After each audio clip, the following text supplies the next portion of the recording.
안녕하십니까. 오늘 포럼의 사회를 맡은 서울형 혁신교육지구 지역사회 네트워크 대표 박희성입니다. 바쁘신 중에도 오늘 토론회에 관심을 갖고 참석해 주신 여러분께 깊은 감사의 말씀을 드립니다. 다음은 최유미 부위원장님의 개회사가 있겠습니다. 큰 박수로 맞이해 주시기 바랍니다. 네, 반갑습니다. 서울시의회 행정자치위원회 부위원장 최유미입니다. 다시 한번 인사드리겠습니다.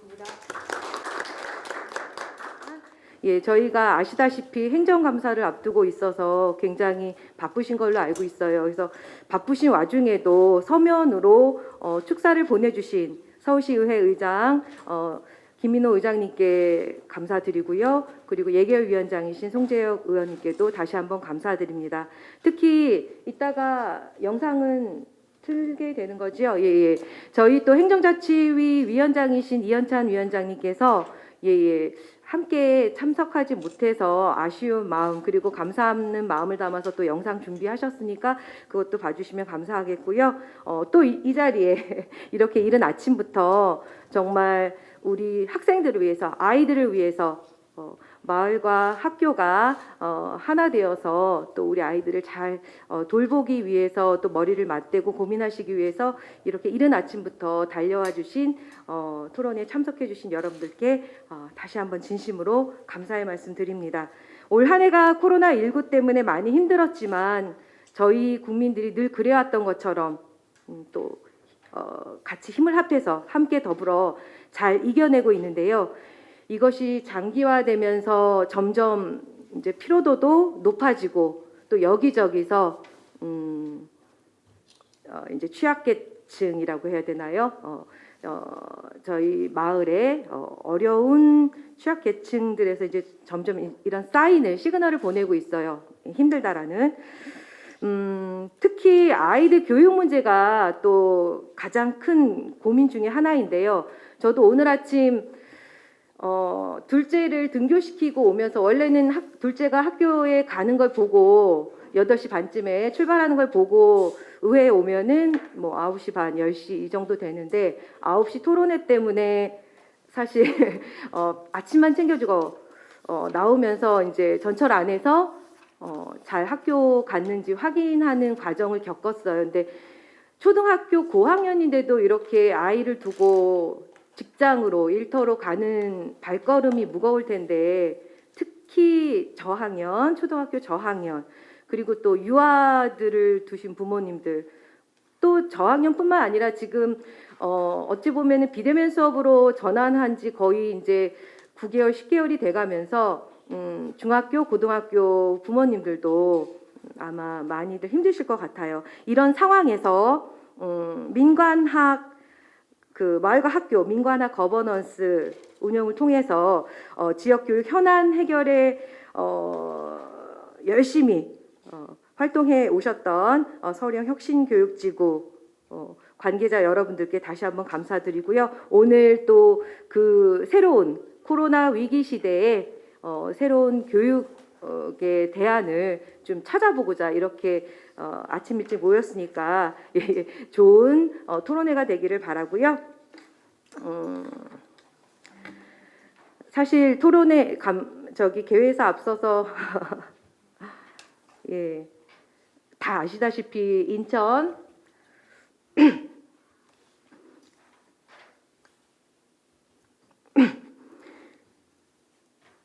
죄송합니다. 제가 감정이 북받쳐서요. 인천 화재 사건으로 치료 중이었던 형제 중 이제 동생이 사망을 했어요. 아시다시피. 그 이전에도 비대면 수업이 되면서 여러 곳에서 아이들이 가정 학대나 방치로 운명을 달리한 사건들이 이어져 왔습니다. 그래서 다시 한번 저희가 우리 아이들의 안전을 위해서 또 교육을 위해서 좀 실효성 있는 정말 아이들에게 도움이 될 수 있고 부모님들이 안전하게 안심하고 일을 할 수 있는 그런 마을과 학교가 될 수 있도록 여기 계신 분들이 힘을 내주셨으면 합니다. 그리고 행정자치위 부위원장으로서 여러분들의 활동을 적극 지원할 것을 약속드리겠습니다. 아무쪼록 유익하고 의미 있는 시간이 되시길 바랍니다. 감사합니다. 안녕하십니까. 서울시의 행정자치원회 위원장 이현찬입니다. 온라인과 오프라인을 통해서 코로나 위기 시대 아동 청소년의 마을교육 활성화를 위한 서울형 혁신교육지구 발전 방향을 주제를 논의하기에 이 자리에 참석해 주신 여러분께 감사드립니다. 특히 이 자리를 마련해 주신 서울시의회 행정자치원회 최유미 부위원장님과 바쁘신 의정활동에도 불구하고 뜻을 함께하고자 참석해 주신 여러 의원님께 감사드립니다. 서울형 혁신교육지구는 모두가 같이 하는 교육을 위해 시작되었습니다. 그동안 마을교육은 여러 위기와 문제점들을 극복하고 뼈를 깎는 노력과 개선을 통해 이 자리까지 온 것으로 제가 알고 있습니다. 그러나 코로나19라는 위기는 사회 경제뿐만 아니라 교육에 이르까지 우리가 살고 있는 이 시대에 모든 것에 변화를 요구하고 있습니다. 본 포럼을 통해 이번 위기를 기회로 삼아 코로나 시대에 우리의 마을 교육이 나아갈 방향이 될 것으로 저는 기대합니다. 특히 오늘 토론 준비와 또 발제를 해주시는 최유미 위원장께서는 전반기에 교육원에서 마을 교육의 확산과 발전에 누구보다도 힘써오셨고 마을 교육이 제대로 추진을 위해 많은 노력을 다하신 분이 최유민이 아닌가 저는 이렇게 알고 있습니다. 저도 행정자치원회 위원장으로서 마을 교육을 위해 예산뿐만 아니라 행정적 지원을 위해서 서울시와 교육청 사이에서 가교 역할을 충실히 하겠다는 말씀을 여러분께 드리겠습니다. 우리 교육에 큰 관심을 가지고 이 자리에 참석해 주신 서울형 혁신교육지구 그리고 지역사회 네트워크 또 학부모 네트워크 여러분과 서울 시민 여러분의 건승을 기원합니다. 그러면 이제부터 본격적인 토론회를 시작하도록 하겠습니다. 지금부터 진행되는 토론회는 이주영 서울형 혁신교육지구 운영위원회 공동위원장님께서 좌장을 맡아 진행하시겠습니다. 이주영 공동위원장님을 뜨거운 박수로 맞이해 주시기 바랍니다. 모두 참 감사드립니다. 감사드리고 특히 오늘 참석하신 분들은 제가 그 소문에 듣기에는 100대 1의 경쟁률을 뚫고서 오늘 여기 이렇게 오실 수 있는 그 특권을 누리신 걸로 알고 있습니다. 왜냐하면 서울시에 가게에서 이렇게 한다고 했을 때 모두 오고 싶은 분들이 계속 톡톡에 신청들이 올라오는데 우리 진행하는 쪽에서 딱 인원수를 제약을 해서 이렇게 했습니다.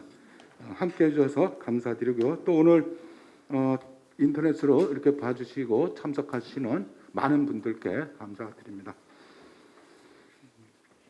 그래서 오늘 여러분들은 이제 토론 자료집을 보시면은 아시겠습니다만은 5분의 발제를 듣고 2분의 패널 토론 그리고 질의응답 이런 시간을 갖도록 하겠습니다.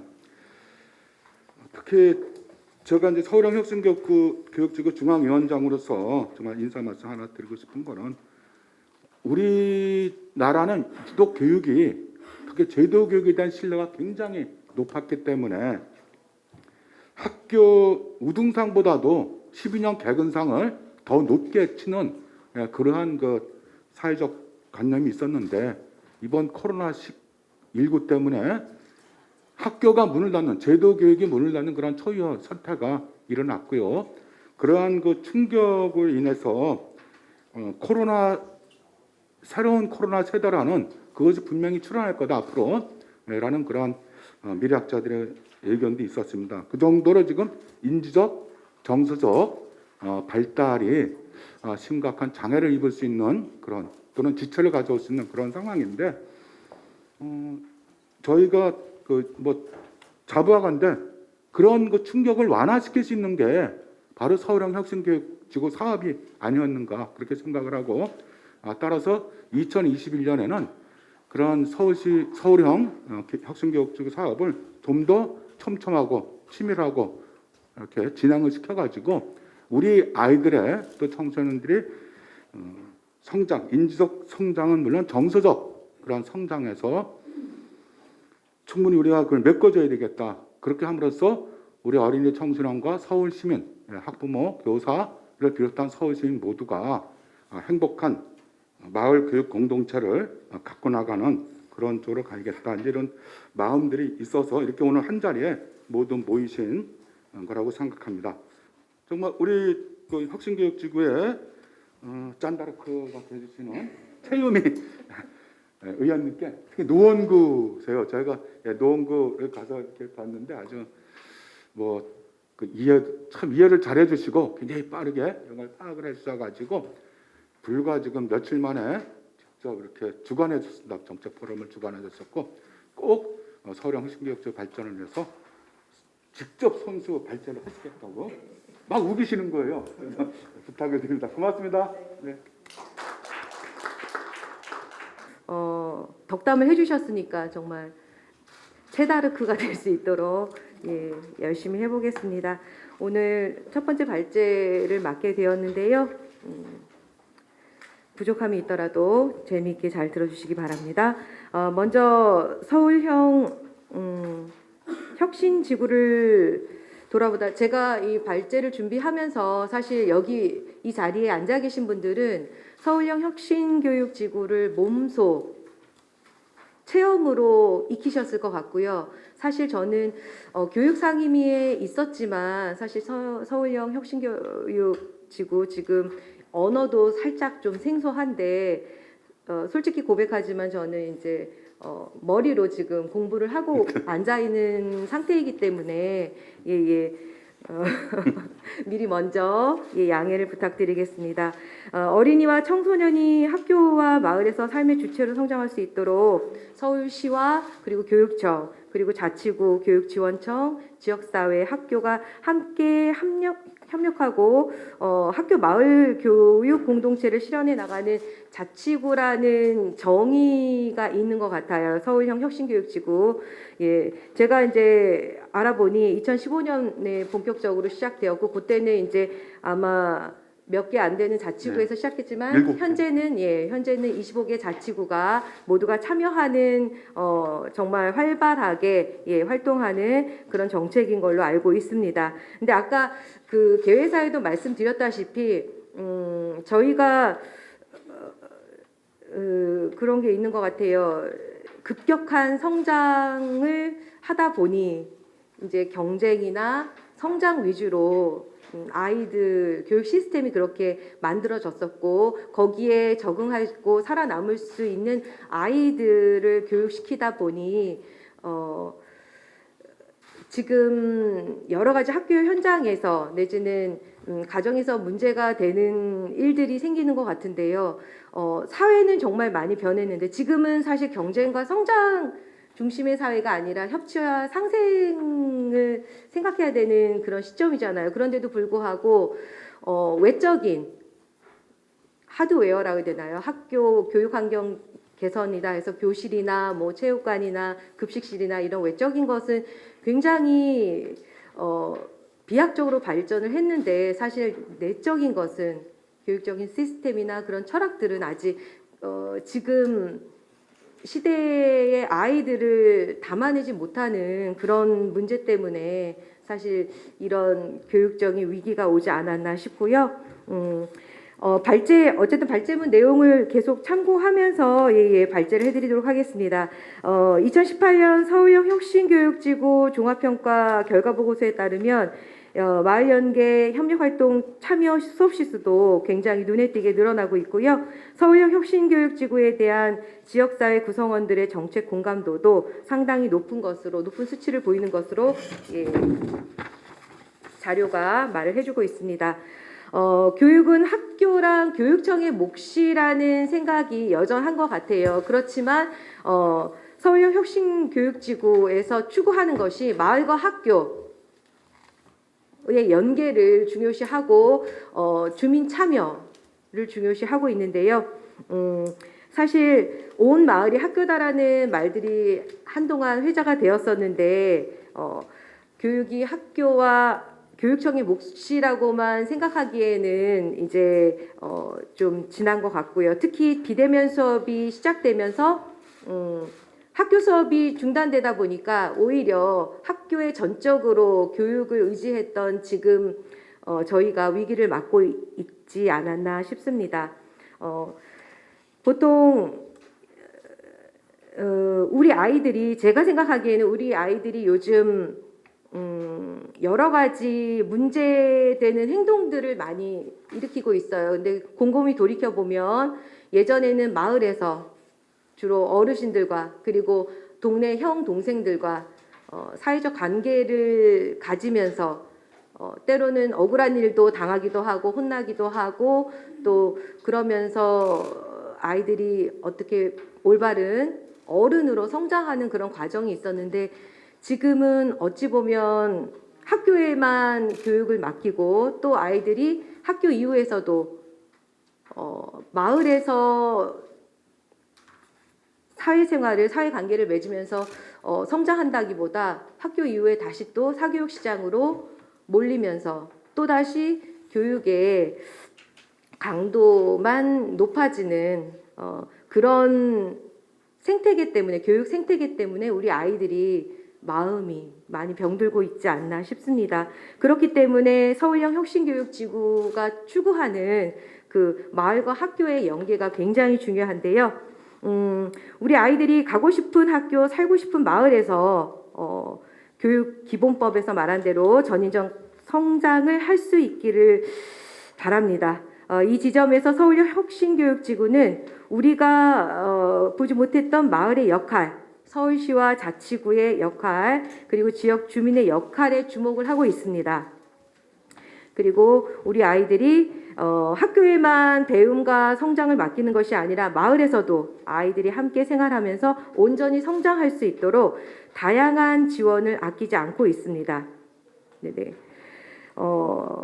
코로나 시기 한국 교육을 다시 돌아보면요. 2020년 한국 교육은 코로나 시대를 겪으면서 그 전에부터 보여졌던 교육 위기가 더욱더 심화되어서 나타났고 아까 말씀드렸던 것처럼 여러 가지 안타까운 사건 사고들로 이어지고 있습니다. 하지만 이런 코로나 위기가 우리 교육에 있어서는 정말 중요한 계기가 되었으면 하는 바람이 간절하고요.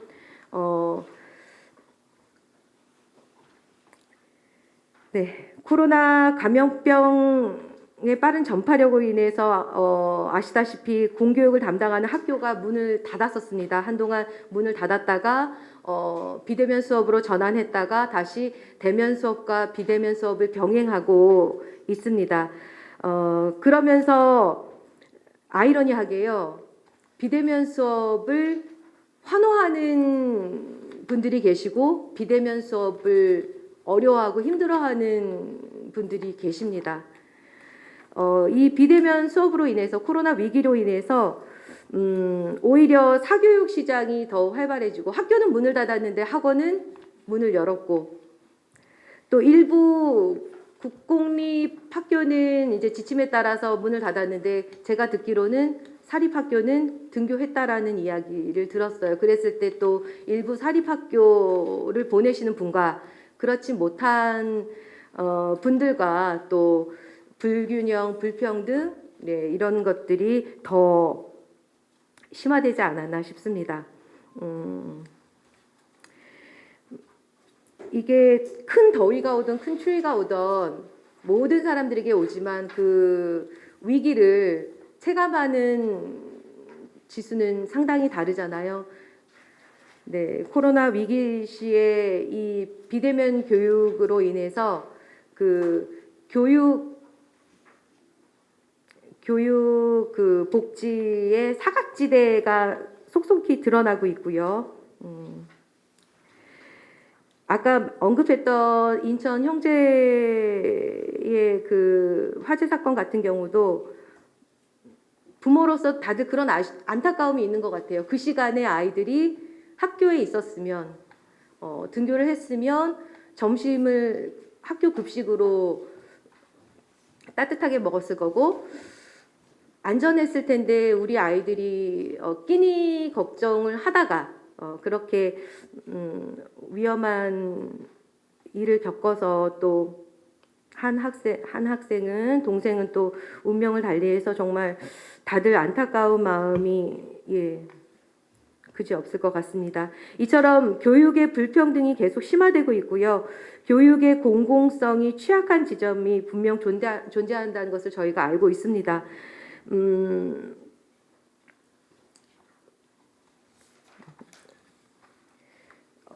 그리고 또 아시다시피 이제 우리나라 한국의 초중고 학생들이 가장 긴 학습 시간을 가지고 있기 때문이겠죠. 행복 지수는 가장 낮은 그런 상황에서 현재 위기가 이런 교육의 생태계를 좀 바꾸는 그런 계기가 되었으면 하고요. 깊은 성찰과 반성을 통해서 미래 사회를 대비하기 위한 백년지 대계인 한국 교육의 대혁신이 서울형 혁신교육지구에서 잉태되기를 잘 성장하기를 응원하겠습니다. 서울시 교육청이 사실 돌봄 공백을 최소화하기 위해서 코로나 발생하자마자 긴급 돌봄을 시행했었어요. 그럼에도 불구하고 아까 말씀드렸던 것처럼 돌봄 사각지대는 있는 것이고요.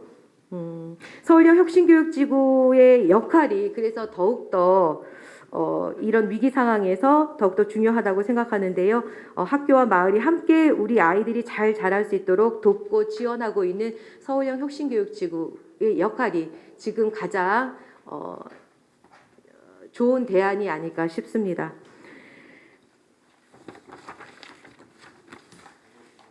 지금 서울의 18개 자치구에서 그 코로나 위기 관련해서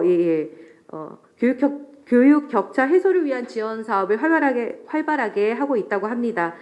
원격 학습을 지원하고 있고요. 사실 교육청에서 원격 수업에 필요한 기기 같은 경우 또 필요한데도 불구하고 갖고 있지 못한 친구들에게는 그 기기를 지급한 것으로 알고 있어요. 하지만 이런 하드웨어, 그 스마트 기기가 중요한 것이 아니라 정작 스마트 기기를 갖고 있어도 그것을 어떻게 활용해야 되는지, 어떻게 접속해야 되는지, 선생님들도 학교에서 혼란스러운데 혼자 집에서 이것을 감당해야 하는 아이들은 정말 혼란스러웠을 것 같은데요. 이런 원격 학습을 지원하고 있는 서울형 혁신교육지구에 대해서 굉장히 감사하고요. 또 방과후 지원 그리고 비대면 그 멘토링 같은 것도 하고 있어서 사실 교육청 긴급 돌봄이 빠뜨리고 있는 미처 다 담아내지 못한 그런 것들 공백을 메워주고 있는 것에 대해서 정말 감사드리고 있습니다. 서울시의회 행정자치위원회 부위원장으로서 저는 학교 마을 교육 공동체가 계속 활성화되기를 바라고요. 그리고 코로나 위기 시대에 우리 아동 청소년들이 마을 내 교육 활성화를 위한 서울형 혁신교육지구 발전 방향 포럼 이 자리가 그래서 더욱 소중한 자리라고 생각됩니다. 오늘 발표되는 다양한 사례와 제언들을 참고하셔서 2021년도에도 서울에서 25개 자치구 424개 모든 동마다 학교와 마을이 함께하는 학교 마을 공동체가 더욱 확대되고 활성화되기를 기대합니다. 서울시의회 행정자치위 부위원장으로서 서울형 혁신교육지구의 발전을 위해서 아낌없이 지원하겠다는 다짐을 하면서 저의 발제를 마치도록 하겠습니다. 감사합니다. 불과 며칠 사이에 학습량을 굉장히 많이 초과하셨어요. 예, 공부를 아주 열심히 하셔가지고 오늘 이렇게 발표를 잘 해주셨는데요. 뭐 앞에 거는 우리가 다 아니까 기억 안 해도 되지만 맨 끝에 21년도에는 서울에서 25개 자치구 424개 동마다 학교와 마을이 함께하는 학교 마을 공동체가 더욱 확대되고 활성화되기를 기대하면서 다짐한다. 예, 우리 최유미 최다르크 승문한테 다시 한번 박수 보내주시기 바랍니다. 그리고 뭐 우리 서울시교육청 또 담당 과장님과 팀장님, 팀원들 그리고 서울시 또 담당 과장님 그리고 이제 팀장님 같이 이렇게 하셔서 열심히 공부하시는 그 모습이 너무 좋아요. 예, 정말. 왜냐하면 우리가 항상 저희가 하면서 항상 어려운 게 그러니까 담당 공무원들이 계속 바뀌니까 그때마다 저희가 다시 설명을 드리고 이제 그런 게 있거든요.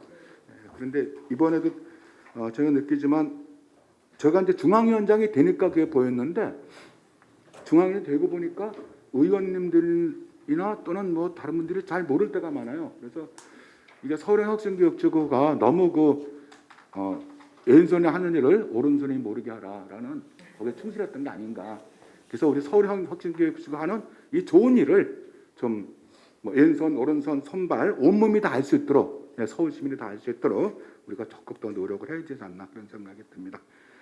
그리고 이제 다음 발표는 역시 그 3주째 하나인 또 교사, 그죠? 예, 교원들의 참여에 대해서 김동현 강북 혁신교육지구 시행진단 교원 분과장님의 발표가 있겠고요. 발표 시간은 10분씩 드렸는데 가능한 한 좀 압축해서 이따 토론 시간을 많이 주기 위해서 한 5, 6분으로 압축해서 말씀해 주시면 고맙겠습니다. 네, 우리 김동현 교원분과장님 박수로 모시겠습니다. 앞쪽에서 좋은 이야기들을 많이 해주셨는데 저 같은 경우에는 현재 만나는 아이들의 미시적인 모습을 통해서 그리고 학교 현장을 통해서 이 혁신지구의 의미나 그 필요성에 대해서 말씀드리고자 이 자리에 나오게 됐습니다. 먼저 저희 반 같은 경우에는 올해 이제 학급을 받고 보니까 24명 중에서 10명 정도가 지원 대상 가정들이 있더라고요. 보통 20% 내외입니다. 20% 내외라서 3명에서 많으면 5명, 6명인데 저희 반 같은 경우 이번에 받고 나니까는 10명 정도라서 굉장히 신경을 써야 될 아이들도 많고 또 저 혼자 신경 쓰기에는 한계점도 있고 이런 상황에서 사실 뭐 긴급 돌봄뿐만 아니라 그 다음에 학교로 내려왔던 혁신 예산이라든가 혁신지구 예산이라든가 그 다음에 교육청에서 또 새롭게 편성해서 또는 전환해서 내려보는 여러 가지 사업들이 큰 도움이 됐습니다. 그럼에도 불구하고 이제 아이들의 삶을 미시적으로 더 살펴봤을 때 필요한 부분들이 여전히 많다. 그리고 이 아이들이 정상적인 교육을 그래도 받기 위해서는 좀 더 집중적인 차원이 다른 접근이 좀 필요하지 않나라는 생각을 하게 됐습니다. 제가 먼저 이 사례로 나온 이야기들은 저희 반 아이들만을 대상으로 상담을 1학기 때 한 학생당 2-3번씩 다 진행을 했었습니다. 2-3번씩 진행을 했었는데 이 아이들의 모습을 보니까 참 아까도 뭐 인천 형제 이야기도 나오긴 했지만은 실제로 저희 반 아이들 중에서도 아침에 새벽 5시에 부모님이 5시, 6시에 나가시면은 여자애 혼자 있는데 혼자서 아침 엄마가 차려놓은 걸 먹고 그 다음에 점심도 혼자 먹고 저녁도 부모님이 7시, 8시 넘어서 들어오기 때문에 이렇게 혼자 지내는 또 혼자서 새끼 2끼 이상을 먹어야 되는 아이들이 꽤 있더라고요. 근데 뭐 이런 부분이 학교 교육에서는 또 어찌할 수 없지만 어쨌거나 요 사각지대에 있는 아이들이 분명히 우리 지역에 인천까지 갈 필요도 없이 우리 지역 안에서도 상당히 많이 있다라는 걸 아이들을 만나면서 느꼈습니다.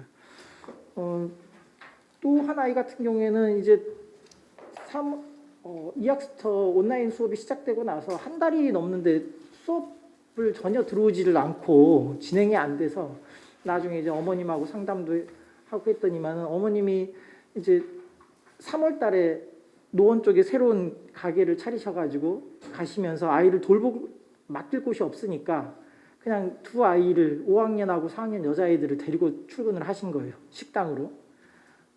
뭐 긴급 돌봄을 신청해도 여지껏 1학년, 2학년, 3학년 때 계속 신청을 했음에도 불구하고 그 지원 대상의 범위에 들어가지 않기 때문에 계속적으로 누락이 되거나 아니면은 순위가 안 돼서 이번에도 당연히 안 되겠지 하고 애초 포기를 하셨던 면도 있고 나중에 이야기를 들어보니 그 다음에 그렇더라고요. 그래서 이제 아이들을 데리고 나갔는데 이 아이 가정의 상황도 아이들만을 두고 4학년, 5학년임에도 불구하고 이 아이들만을 두고 나갈 수가 없는 어떤 그런 주거의 상황, 어떤 아파트처럼 관리실이 있고 뭐 이렇게 들어오고 나간 사람이 그래도 모니터링이 되는 그런 상황이 아니라 뭐 빌라 밀집 지역이라든가 이렇기 때문에 부모 입장에서는 여자아이들 둘만을 놓고 나갈 수가 없는 상황. 그래서 결국에는 엄마가 아침 9시에 식당에 나갈 때 이 아이 두 아이를 데리고 나가고 밤 9시가 돼서 끝날 때 데리고 오는데 문제는 거기에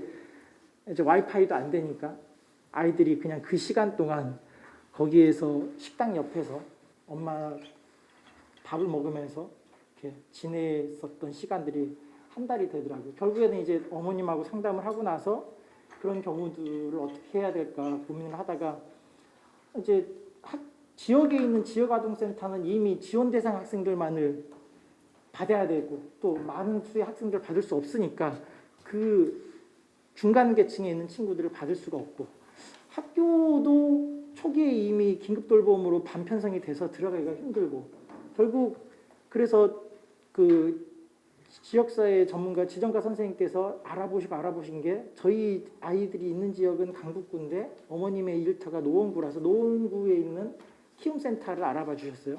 근데 거기도 가보니까는 아이들을 3시간 이상 맡길 수 없고 또 왔다 갔다 들어갔다 해야 되고 일터에서도 멀고 결국 어머님이 선택하신 건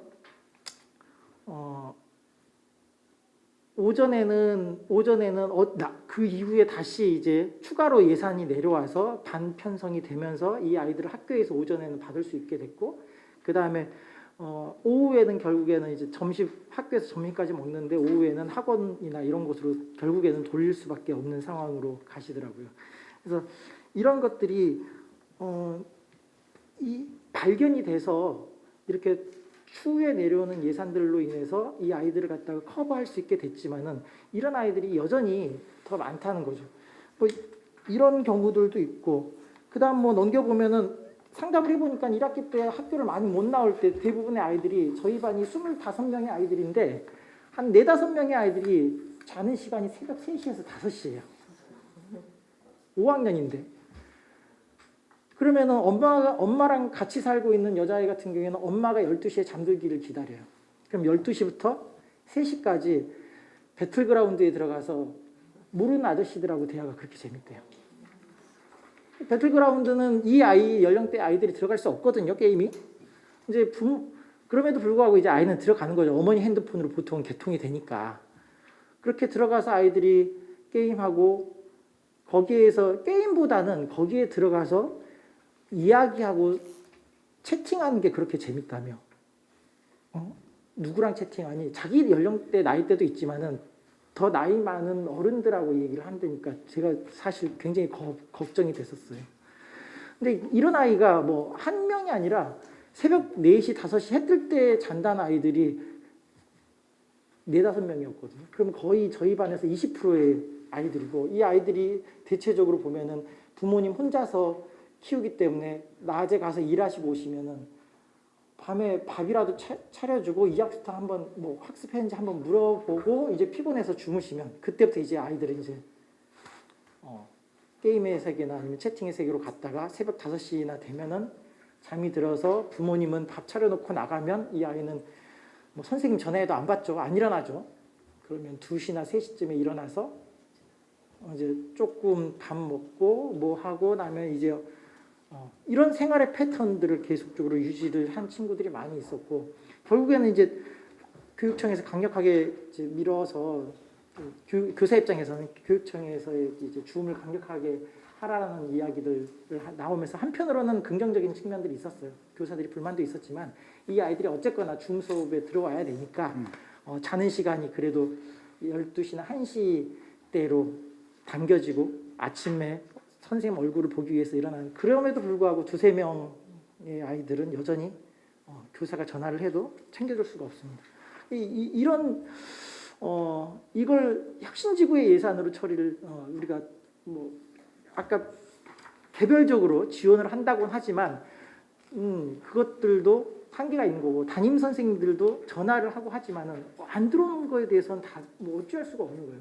선생님들도 불러서 따로 이야기를 한다고 하더라도 그때뿐이고, 이런 뭐 미시적인 이야기지만 이런 이야기들이 좀 하나의 우리의 혁신지구나 아니면 돌봄의 방향성을 갖는데 어떻게 나가야 될지 좀 시사점을 던져줄 수 있었으면 좋겠다는 생각을 했습니다.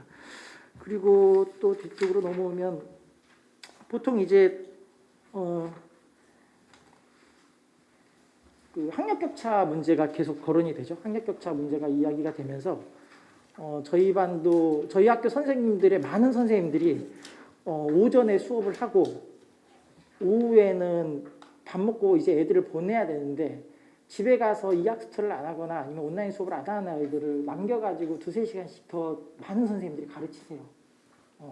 그리고 아이들이 학교 안 오는 날도 2-3명씩 불러가지고 아이들을 갖다가 뭐 긴급 돌봄도 있지만 긴급 돌봄도 잘 안 나오고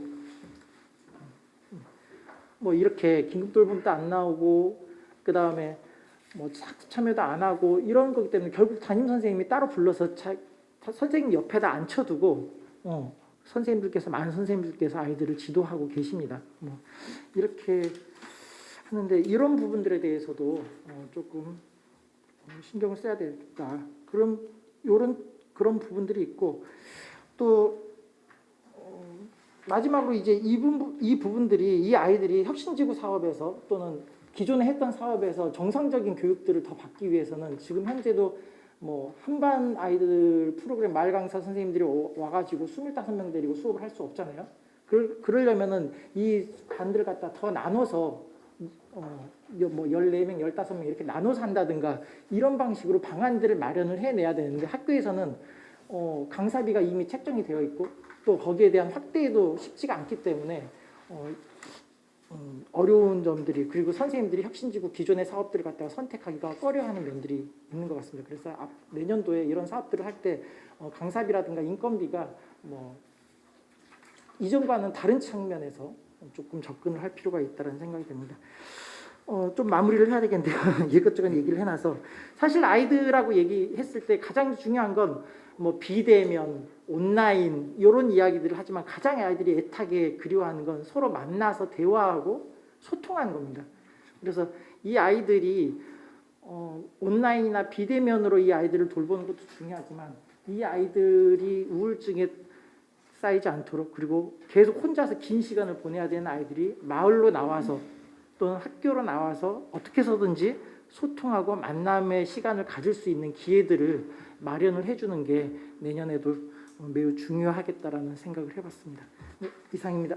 가상의 그런 대화보다는 현실로 끌어내서 그죠? 마을과 학교에서 실제로 사는 사람들과 몸으로 만나고 서로 이야기를 나눌 수 있는 그러한 공간이 만들어져야겠다라는 의미로 말씀을 해주셨어요.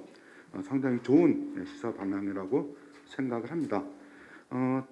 제가 이 사례를 보면서 정말 참 가슴 아픈 게 이 자매 총량이 아이들의 삶, 인간의 삶에 미치는 영향이 상당히 밀접하거든요. 근데 이렇게 자매 총량이 지금 침해받고 있다라는 거하고, 그 다음에 지금 우리가 인천 형제 이야기도 나오지만 사실 저희가 1990년대 또 하나의 충격이, 그때는 7살짜리 아이가 방 안에 있는데 밖에서 부모가 가면서 문을 잠그고 갔죠.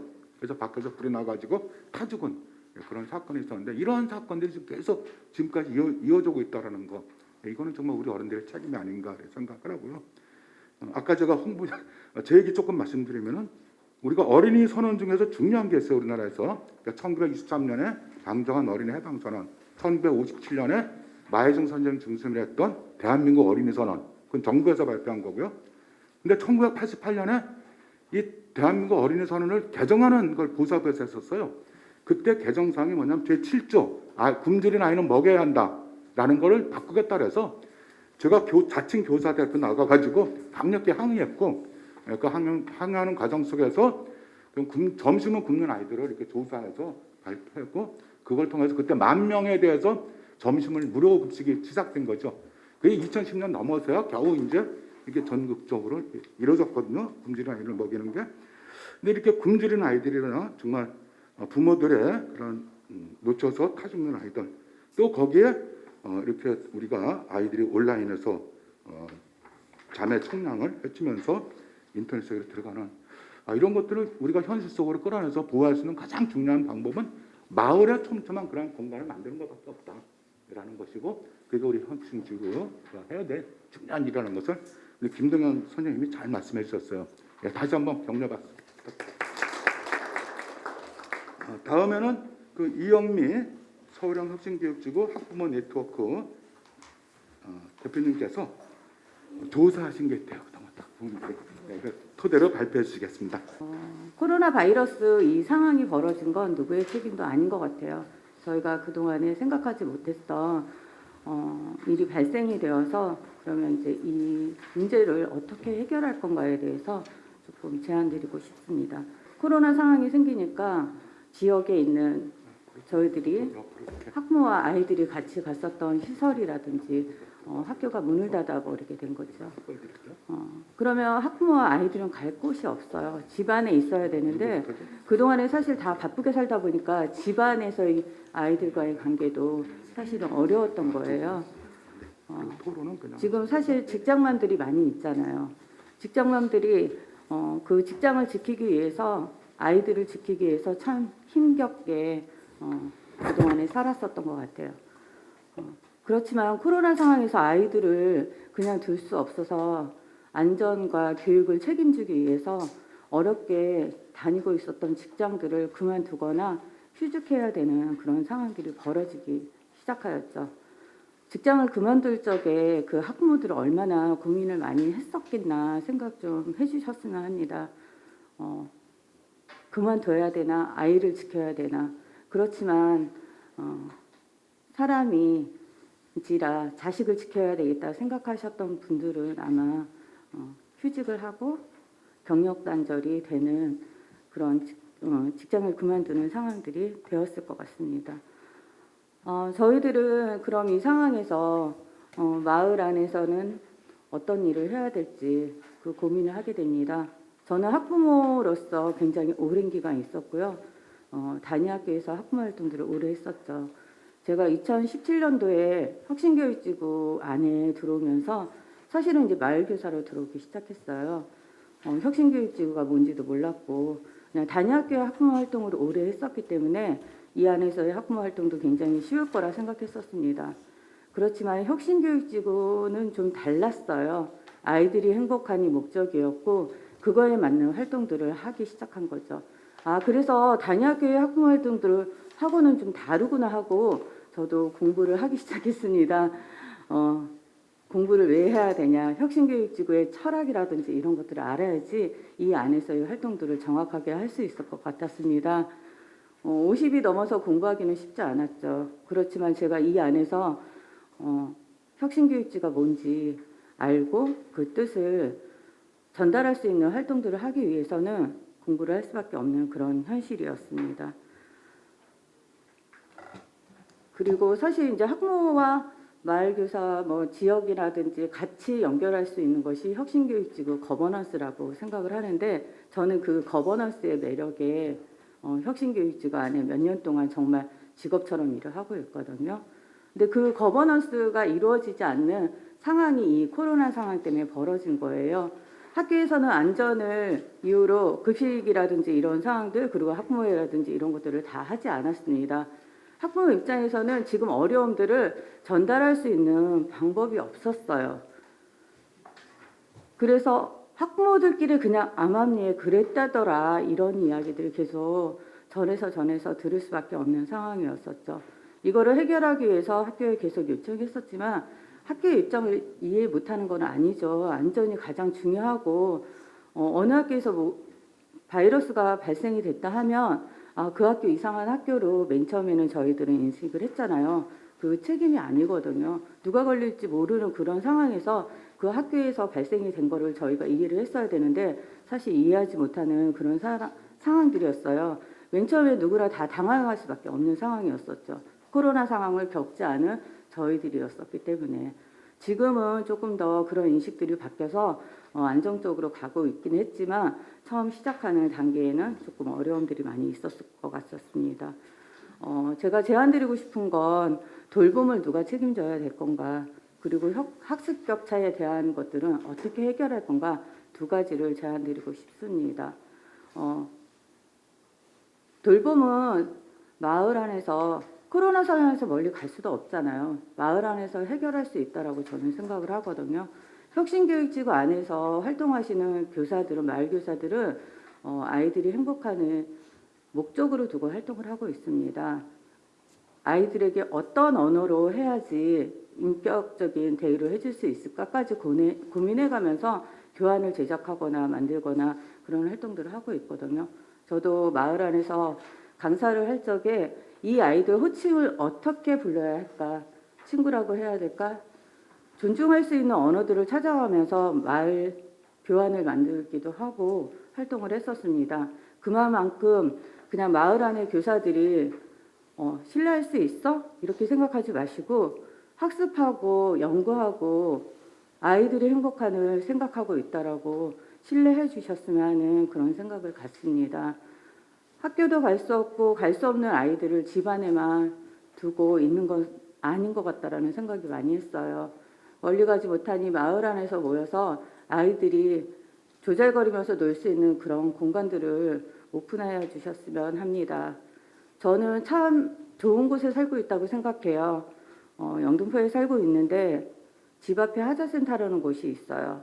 그곳을 언제든지 가서 아이들이 안전하게 놀 수 있었던 곳이었는데 문을 닫아버리니 마을 사람들은 갈 곳이 없어진 거예요. 영등포라는 곳이 교육적으로 좋은 환경이 아니다라고 생각했지만 저는 항상 행복하다고 생각했었고 이런 공간들이 곳곳에 많이 생겨서 학부모와 아이들이 갈 수 있는, 언제든지 찾아갈 수 있는 그런 공간들이 많이 되어야 된다고 홍보대사처럼 이야기했던 그곳이 문을 닫아버리니 정말 할 수 있는 것이 아무것도 없더라고요. 집안으로 들일 수도 없었고 어디로 가야 되라 굉장히 많은 고민을 했었죠. 마을교사로 혁신교육지구 안에서 활동도 했었고 학부모 활동도 했었지만 제가 할 수 있는 것이 무엇일까를 좀 생각을 했었습니다. 제가 잘하는 것이 요리입니다.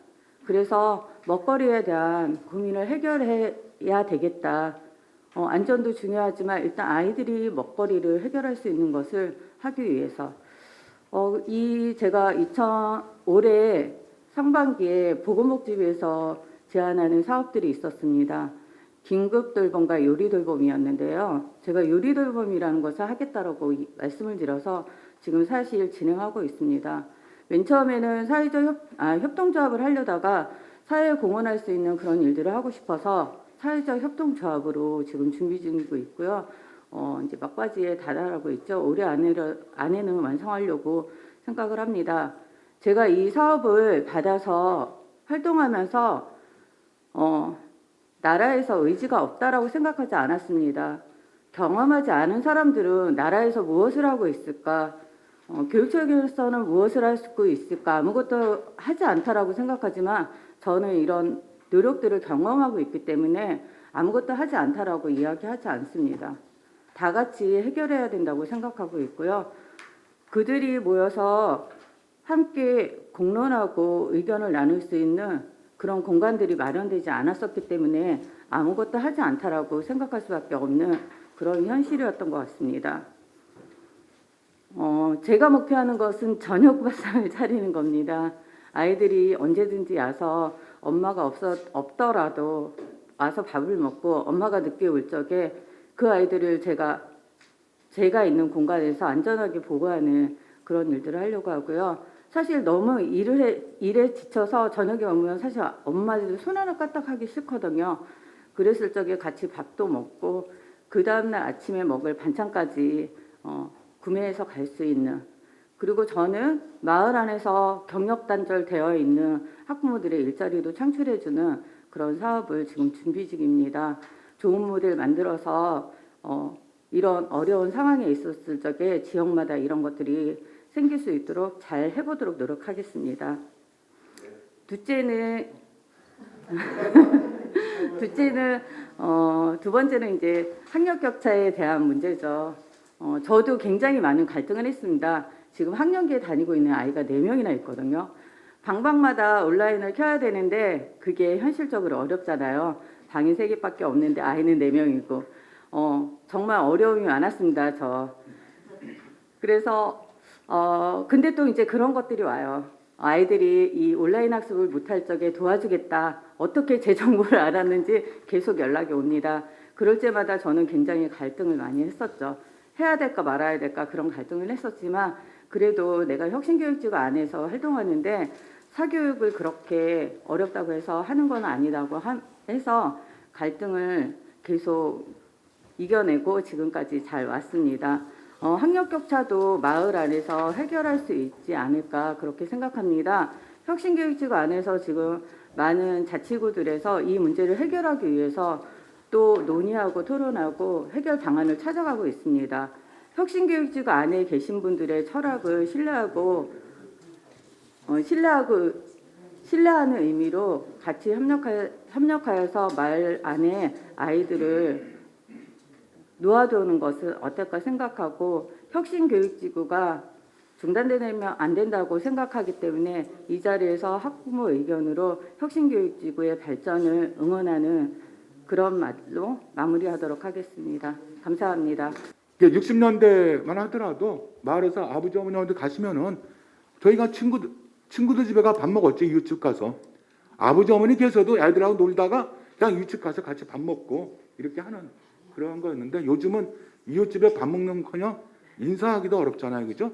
마을에서 어른들이 아이들 지나갈 때 한 번씩 참 너 잘한다. 너 참 눈이 똘망똘망하다. 친구들하고 사이좋게 지낸다든지 뭐 이렇게 한번 물어보고 추워주는 것만도 마을에서는 굉장히 큰 역할이거든요. 그래서 이제 그런 것들이 깨진 우리의 오래된 미래를 다시 되찾자는 사랑의 이야기를 했었습니다. 다시 한번 박수 부탁드립니다. 도봉 혁신교육지원센터장 최유영입니다. 굉장히 많은 고민들이 있었는데 저희 결론은 그렇습니다. 이러한 위기의 순간 무엇이 생명을 구하고 있는지 잘 들여다봤을 때 굉장히 전염병 사투로 인해서 많은 고민이 있었을 때 한치의 고민하지 않고 대우로 달려간 사람들, 나의 공적 마스크를 모아서 더 힘든 사람에게 또 기부하고 배부했던 또 우리 마을에 계신 많은 분들, 그리고 드라이브 스루 또 진단키트 굉장히 많이 유명해졌죠. 이런 것들을 개발해낸 사람들, 마스크를 사겠다고 약국 앞에 줄을 서는 거 이런 거 나이 많으신 분들 또 어린 학생들은 힘들기 때문에 마스크 앱을 만들어서 정보를 공유했던 사람들, 이게 다 사람들의 모습들이 아니었을까라고 생각이 듭니다. 또 어떻게 활용해야 되는지 고민하게 만드는 그 마음이 사람을 살리고 있는 게 아닐까라는 생각이 들고요. 그러니 교육은 반드시 그 능력을 키우는 방향으로 나아가야 할 것이라고 생각됩니다. 우리 혁신교육지구 또한 우리의 아이들의 이러한 역량을 키우기 위해서 마을과 함께, 학교와 함께 손을 잡고 시작을 했고요. 또 도봉구는 또 이러한 혁신교육지구를 통해서 많이 성장했습니다. 많은 노하우가 있을 줄 아는 도봉구도 역시 코로나19는 매우 위기였고요.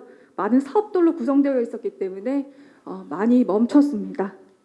하지만 사업은 멈췄지만 도봉구에서도 많은 사람들이 움직였죠. 오늘은 그 사례 몇 가지를 소개해 드리려고 합니다. 저희 도봉구는 2015년부터 혁신교육지구에 참여했고요. 17년부터 방과 후에 모든 청소년의 삶을 지자체가 함께 한번 해보겠다라는 취지로 네, 학교 안에 있는 방과 후 학교를 직접 운영하기 시작했습니다. 초등학교 3개, 중학교 1개를 시작으로 총 4개를 시작으로 했지만 2020년 현재 총 12개의 초등학교 학교 안에 있는 방과 후 학교를 저희 도봉구청이 직접 운영하고 있습니다.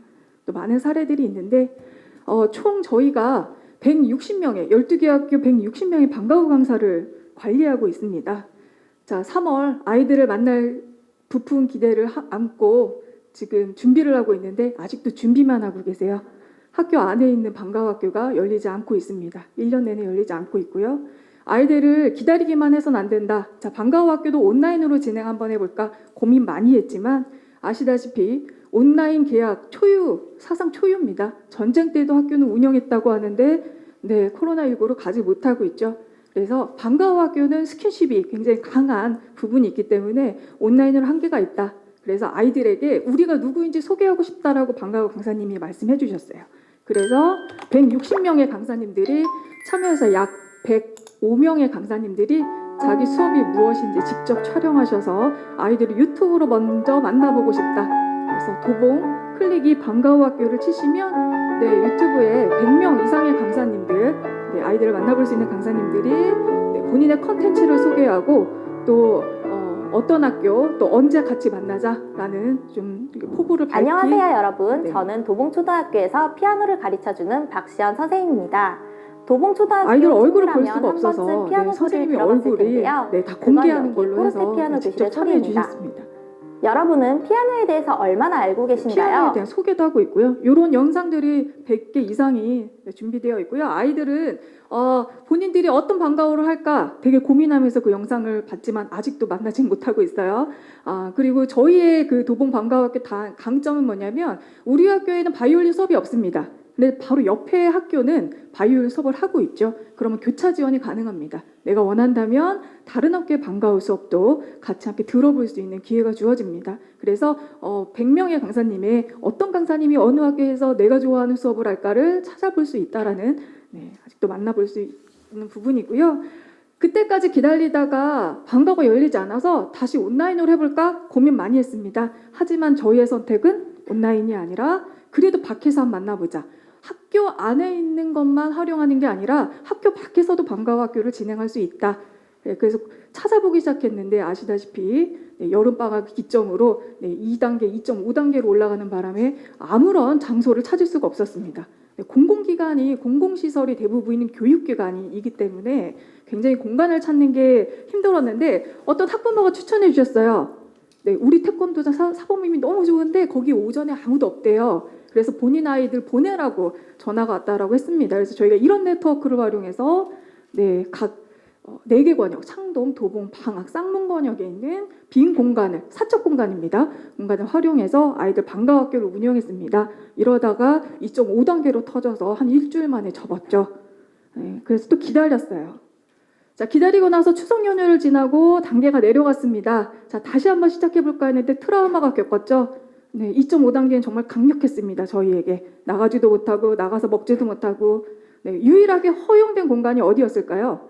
다행히 도봉구는 구의 70% 이상이 산으로 구성되어 있습니다. 네, 그래서 저도 이제 주말마다 산을 가긴 하는데 가만히 보니까 아이들은 보이지 않아요. 어르신들 엄청 많습니다. 날씨 굉장히 좋아지죠. 왜 우리 아이들만 집안에 갇혀 있어야 하나요? 어른들은 그렇게 등산을 다니시면서. 그래서 저희가 코스를 한번 정해봤습니다. 인적이 좀 드물고 아이들 활동을 해야 되니까 좀 사춘기 심하잖아요, 아이들. 그래서 창피하지 않은 공간, 초안산과 도봉산을 돌아다니면서 곳곳을 발굴을 했습니다. 밖에서 하자. 조끼는 조금 입혀서 눈에 띄긴 하지만 아까 말씀하신 대로 어른들이 다 한마디씩 하시더라고요. 그래, 운동하니까 좋겠네. 귤 있으니까 귤 좀 먹어볼래. 여기 뭐 하는 거예요? 많이 관심 가져주셨고요. 우리 아이들도 살 것 같다. 그래서 개울 쪽으로 막 뛰쳐가는 애들이 있어가지고 조금 당황하기도 했습니다. 그 아이의 이유, 올 처음으로 산에 와서 개울을 처음 봤는데 작년 여름에 부모님이와 간 그 개울이 생각나서 나도 모르게 거길 들어가야겠다고 다짐을 했대요. 네, 그래서 한 10분 정도 저희랑 씨름을 해서 결국 안 들어가는 걸 합의를 봤는데 또 2학년 아이 눈물을 흘리더라고요. 왜 그러냐? 네, 이 단풍이 너무 감동스러워서 그런 줄 알았더니 그 같은 또래의 남학생들 뛰어노는 거 보니까 집에서 자기를 지금 9개월째 괴롭히고 있는 남동생이 생각나서 갑자기 우라가 치밀어가지고 눈물이 나는데요. 이제 그 아이는 집에서 굉장히 많은 형제들과 함께 부대끼고 있는 상황인 것 같습니다. 우리 아이들이 겉으로는 굉장히 씩씩해 보이고 웃어 보이지만 속으로는 굉장히 많은 스트레스를 받고 있다. 하지만 이런 기회에 밖으로 나와서 친구들과 같이 운동하고 재미있게 이야기해보는 이런 기회를 갖는 거 저는 굉장히 의미 있다고 생각합니다. 물론 도봉산, 초안산의 모든 아이를 다 풀어놓을 수는 없습니다. 하지만 기회가 된다면 아이들의 교육은 학교, 온라인, 집에서만 이루어지는 게 아니라 마을, 골목, 산, 어디든 가능하다라는 걸 이번 기회에 방과후 강사님들과 그리고 저희 마을학교 교사들은 다시 한번 깨닫게 되는 시간이었습니다. 자, 이렇게 소개해드린 저희 마을 학교는 혁신교육직을 통해서 많은 부분이 성장했습니다. 마을 교사라는 이름으로 500명의 강사가 활동 중이고요. 그리고 약 100개, 120개의 마을 학교가 존재합니다. 이 마을 학교는 사적인 개인 공방을 활용해서 마을 학기를 열기도 하고요. 또 거점이라고 해서 청소년 수련관, 공공기관을 활용해서 강좌를 열기도 하죠. 이런 기관이 약 98개 정도 지금 운영이 되고 있고요. 코로나로 인해서 저희의 1차 제안은 하지 말라였습니다. 그리고 온라인으로 수업을 할 수 있으면 바꿔서 한번 도전해봐라. 하지만 저희 도봉마을교육은 기존에 10명 이상, 10명에서 15명, 20명까지 진행했던 방과후 관련된 아이들을 5명에서 6명으로 소그룹으로 나눠서 돌봄형으로, 긴급 돌봄형으로 바로 바꿔 운영하게 됐습니다. 이것도 공공기관을 열지 않았기 때문에 안 되고요. 개인 공간을 가진 마을학교만 가능해서 약 38개의 마을학교가 지금도 300명의 아이들과 함께 방과후 돌봄 형태로 운영이 되고 있습니다. 보시면 굉장히 번잡스러워 보이겠지만 개인 공간이기 때문에 약간 크진 않고요. 그래서 5명 이내로 저희가 운영을 하고 있습니다. 그리고 마을학교의 교사들은 이제야말로 네트워크를 하기 시작했습니다. 어떡하지? 우리 아이들을 어떻게 돌보지? 장소도 없고 만나지도 못하게 하는데 우리는 아이들을 보고 싶은데 어떡하지? 라고 고민하기 시작하면서 네트워크를 하면서 서로 친해지기 시작했어요. 그래서 제가 제안을 드렸습니다. 이 기회에 혼자서 마을학교를 운영하지 마시고 다 같이 한번 해보자. 공예 선생님, 미술 선생님, 수학 선생님이 만나서 아이들을 어떻게 만날까를 고민하기 시작했고요. 그 프로그램들이 약 7개 팀, 30개의 마을 교사가 다시 만나서 7개 팀으로 나눠서 팀 플레이를 하기 시작했습니다. 그래서 내부 하는 게 아니라 보통 보면 다 외부에서 하고 있어요, 지금. 마을 곳곳을 활용, 마을 정자, 무슨 골목길, 어디 비어있는 공방, 시장 안, 심지어 산으로도 가십니다. 이렇게 해서 아이들과 방과후에 2-3시간 프로그램형 돌봄형 활동을 지금 팀 플레이로 하고 계신다라는 걸 설명드리고요. 마지막으로 아까 어머님들 많이 힘드시다고 했죠. 지금 마을 교사는 돌봄 교사는 일반 우리가 알고 있는 돌봄 교사가 아닙니다. 바로 우리 어머님들입니다. 아이들 집에서 다 끼니 해주시고 계시고요. 학습도 다 봐주고 계시고요. 그래서 지금 이 순간 가장 힘든 건 우리 학부모들이 아닐까라는 생각이 들고요. 학부모들과 함께 이야기하기 위해서 저희가 동별, 14개 동별 네트워크를 하기 시작했습니다. 이 마당에 무슨 네트워크냐? 이 마당의 네트워크 굉장히 많이 필요하죠. 손을 내밀어 줄 때 나의 손을 잡아줄 누군가가 있어야 됩니다. 그게 바로 동별 네트워크라고 생각을 했고요. 또 가장 아이를 키우면서 가까이 지낼 수 있는 같은 학부모끼리 네트워킹을 하기 위해서 14개 동. 근데 어디서 만나야 되잖아요. 그래서 이것도 공공기가 또 안 되죠. 그래서 저희가 카페 사장님들을 꼬시기 시작했습니다. 그래서 오전 시간 내에 학부모들이 좀 와서 수다를 좀 떨어도 되겠습니까? 흔쾌히 허락해 주시면 나도 아이 키워봐서 안다. 우리 카페에 학부모들 많이 온다. 나도 친하다. 흔쾌히 동참하겠다. 이런 카페 21개를 저희가 발굴했고요. 21개에서 6월부터 지금 현재까지 약 100회 이상이 진행되고 있고 학부모님들 지금 참여하고 계십니다. 이렇게 지금 만나서 숨 좀 쉬자. 커피 한 잔 마시면서 뭐가 힘든지 내 아이의 문제 그게 우리 아이의 문제가 우리 아이의 이야기가 되고 그 지역의 이야기가 되는 요 단계를 지금 경험하고 계시고요.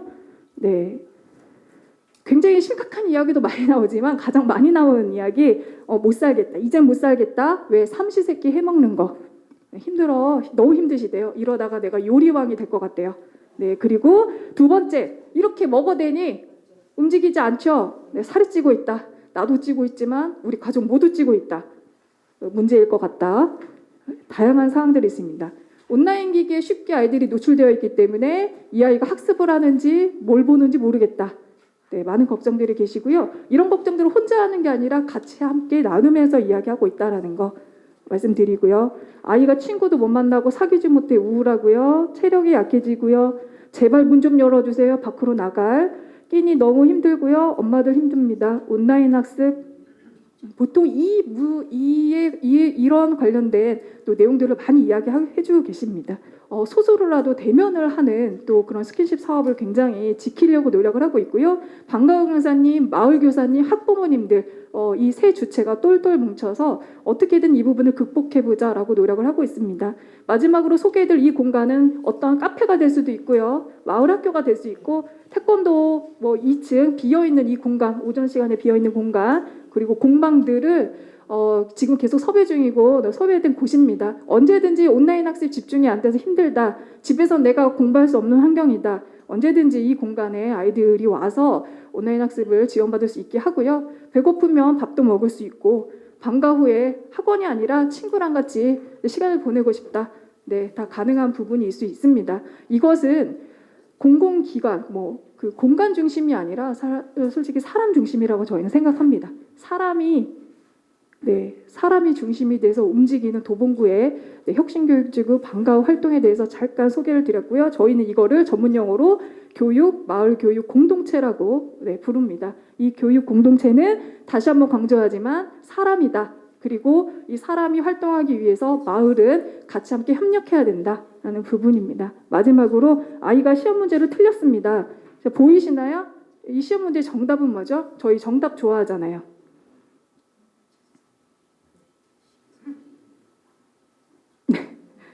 네, 아이의 정답에 너무 지금 감동하셨는데, 네, 맛있겠다. 네, 다 보이시죠? 이게 뭐예요? 티읕이 아니라 시옷이어야 되는데 이 아이 한 채 망설임도 없습니다.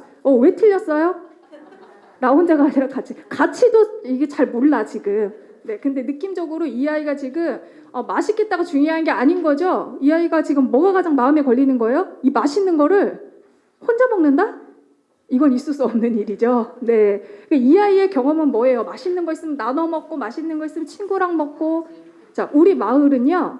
정답, 맛있겠다를 맛있겠다라고 이렇게 잘 쓰는 아이도 필요하겠지만 저희 마을에서 아이들과 함께 하고 싶은 건 이런 마음을 기르는 겁니다. 자, 코로나 위기 시대에 누가 움직였다고요? 우리 시민들이 움직였죠. 그건 정답을 가진 사람들이 움직인 게 아니라 나 위에 다른 사람을 위해서 내가 함께 하겠다라는 그 마음을 갖는 거. 혼자가 아니라 같이 하겠다라는 그 마음이 사람을 살리고 있다. 다시 한번 기억해 주시고요. 마을은 우리 아이들을 이런 아이들로 키우기 위해서 노력하고 있다는 거 기억해 주셨으면 좋겠습니다. 그래서 도봉구는 코로나19 비대면 시대에 꼭 대면해서 아이들과 만나려고 노력하고 있고요. 혼자가 아니라 다 함께 하기 위해서 노력하고 있습니다. 이상 발표를 마치도록 하겠습니다. 예, 구로혁신교육지구 온마을교육지원센터장 맡고 있는 유현경이라고 합니다. 전 2013년부터 그 시범직으로 시작해서 지금 8년차 혁신교육지구로 서울에서 구로 금천이 가장 먼저 시작해서 지금 혁신교육지구를 일고 오고 있습니다. 올해 코로나를 대응하면서 마을에서 그리고 혁신교육지구에서 어떻게 함께 했었는가에 대해서 잠깐 소개해 드리도록 하겠습니다. 혁신교육지구 앞에 좀 시간이 좀 짧게 해달라고 운영위원장님 부탁하셔가지고요. 대폭 생략을 하고 저희가 어쨌든 즐거운 마을 벤처를 실현하기 위해서 학교 마을에서 함께 노력을 많이 하고 있는데요. 저희는 학교 마을 연계 교육 과정을 굉장히 큰 하나의 축으로 하고 있고 또 하나는 마을에서 배움과 쉼을 어떻게 함께 할 것인가에 대한 마을 학교라고 하는 이 두 가지 축을 가지고 혁신교육지구의 중요한 학교 마을 결합의 그런 상징적 사업으로 만들어가고 있습니다. 그래서 가장 중요한 건 어떤 사업을 하기 위해서는 어떻게 소통하고 어떻게 협력을 해서 우리 마을교육 공동체가 누구를 위해서 같이 희생을 하는 것이 아니라 함께 성장할 것인가에 기반을 두고 사업을 진행을 하고 있는데요. 그래서 그중에 가장 좀 대표적인 사업이라고 할 수 있는 게 온마을 교육 공동체 속에서 우리 아이들이 어떻게 구로 마을 학교 속에서 성장하게 할 것인가라고 하는 주제로 같이 고민을 하고 있습니다. 그런데 저희도 이제 아까 도봉의 사례와 마찬가지로 그 코로나를 딱 이제 닥치면서 굉장히 많은 어려움에 겪고 있죠. 지금 호황이에요. 그래서 학교 갈 때 지금 학교에 엄청나게 많은 수업들이 들어간다고 저희 우리 마을에서는 물 들어올 때 노 젓는다고 지금 얘기하고 있습니다. 그래서 1학기 때 다 미루어졌던 학교 마을 연계 사업들, 뭐 작업장학교, 문예체 협력교사 수업, 뭐 다문화 세계시민 교육과정 이 모든 수업이 지금 상반기에는 몇몇 학교 못 하셨고요. 지금 10월달 들어서 지금 대거 지금 진행을 하고 있어요. 그래서 상반기에 학교 마을 연계 교육과정 취소하셨던 학교들이 다 지금 신청을 하고 계시고 학교에서 아이들이 굉장히 삭막한 지금 학교 생활을 하고 있는데 마을 학교에서 되게 다양한 프로그램을 통해서 되게 즐겁게 할 수 있다라고 한 점에서 학교에도 많은 만족을 하고 계십니다. 그런데 학교를 가지 못했던 시기 저희 상반기에 굉장히 많은 고민을 하게 됐어요. 보셨던 것처럼 1학기를 계속 기다렸고 1학기에도 학교를 못 갔고 2학기 때도 결국 퐁당퐁당 하면서 저희 혁신교육지구에서도 이런 원격 수업의 교육 격차가 확대되는 것들을 어떻게 대응할 것인가를 고민하기 시작을 했던 것이죠. 그래서 이런 교육 격차 심화에 대해서 같이 토론하기 시작했습니다. 그래서 우리가 어떻게 혁신교육지구는 이런 부분들을 함께 메꿔갈 것인가를 고민을 하기 시작했습니다. 그래서 저희가 좀 다른 자치구보다 좀 빨리 대응을 하기 시작했던 거라고 생각하는데요. 상반기에 6월 달에 한번 전체 혁신교육지구 예산 점검을 했습니다. 그래서 행사성 사업과 코로나로 인해서 사용 못했던 사업비들을 다 모아서 저희가 그 거버넌스, 그러니까 혁신교육지구의 핵심 또 거버넌스이기 때문에 거버넌스 안에서 이 예산들을 우리가 어떻게 정말 뜻있게 사용할 것인가에 대한 토론하기 시작했고 그중에 대표적인 사업이 원격학습 지원을 위한 구로 마을학교라고 할 수가 있겠습니다. 그래서 저희가 7월 6일부터 시작을 했어요. 그래서 지금도 지금 원격수업 마을학교를 2학기에도 운영 중에 있습니다. 그래서 주로 이제 뭐 내용을 보시면 한 개 이제 학교에서 이 당시에 오전에 긴급적으로 원격 수업 지원 마을 학교를 한 15명에서 20명 정도의 한 분의 그 학교의 그 원격 수업 지원 도우미 선생님이 지원을 하고 계셨는데 저희는 마을 학교를 열어서 5명당 1명의 마을 교사 선생님들이 아이들을 지도하는 형태로 해서 마을 공간을 열어서 저희가 마을 학교를 운영하기 시작했습니다.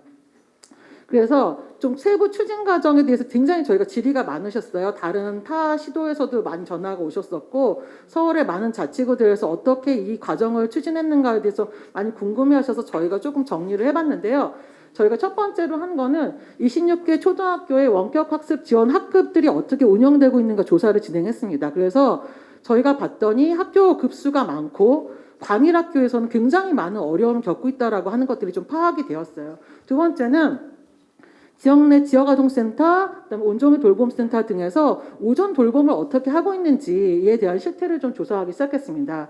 그렇게 해서 저희가 원격학습 좀 그 지원학급이 좀 추가되는 게 필요가 있다고 좀 고통을 호소하시는 학교 주변의 마을 공간들을 발굴하기 시작했고 아까 도봉에서도 말씀하셨던 것처럼 공적인 공간이 다 문을 닫힌 상태였기 때문에 지역의 작은 도서관이라든지 또는 아파트 입주자 대표자 회의하고 협의해서 커뮤니티 센터의 일부 공간을 긴급 공간으로 좀 활용할 수 있도록 협의를 한다든지 이런 과정을 통해서 저희가 원격 수업 마을 학교를 좀 저희가 빨리 설치할 수 있게 되었습니다. 그래서 학교와 그다음에 우리 지역 마을과 자치구가 긴급하게 협의를 해서요 마을 학교를 운영하기로 결정을 했고요.